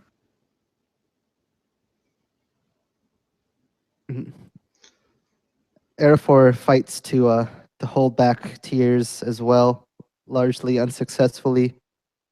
He tries to mask it, trying to stay strong, at least for Lily's sake, and for Moira is when she awakes, knows that he'll need to be strong.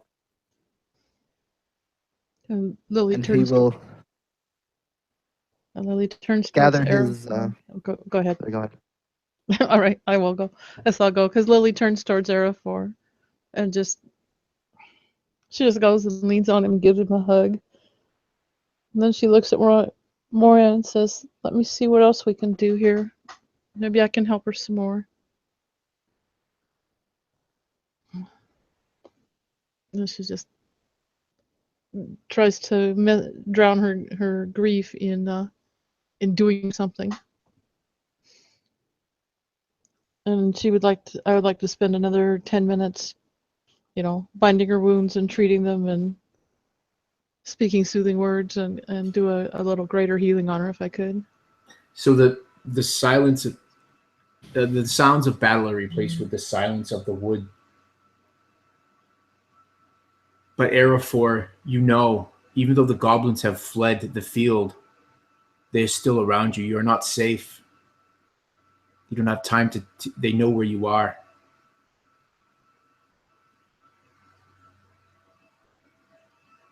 You guys are pressed with a decision. What do you do?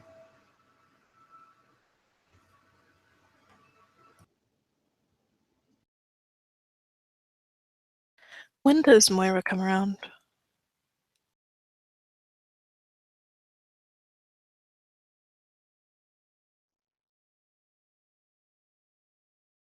Excuse me? I didn't hear what you said, Moira. When does Moira come to? It'll be 2 hours before she would return to consciousness.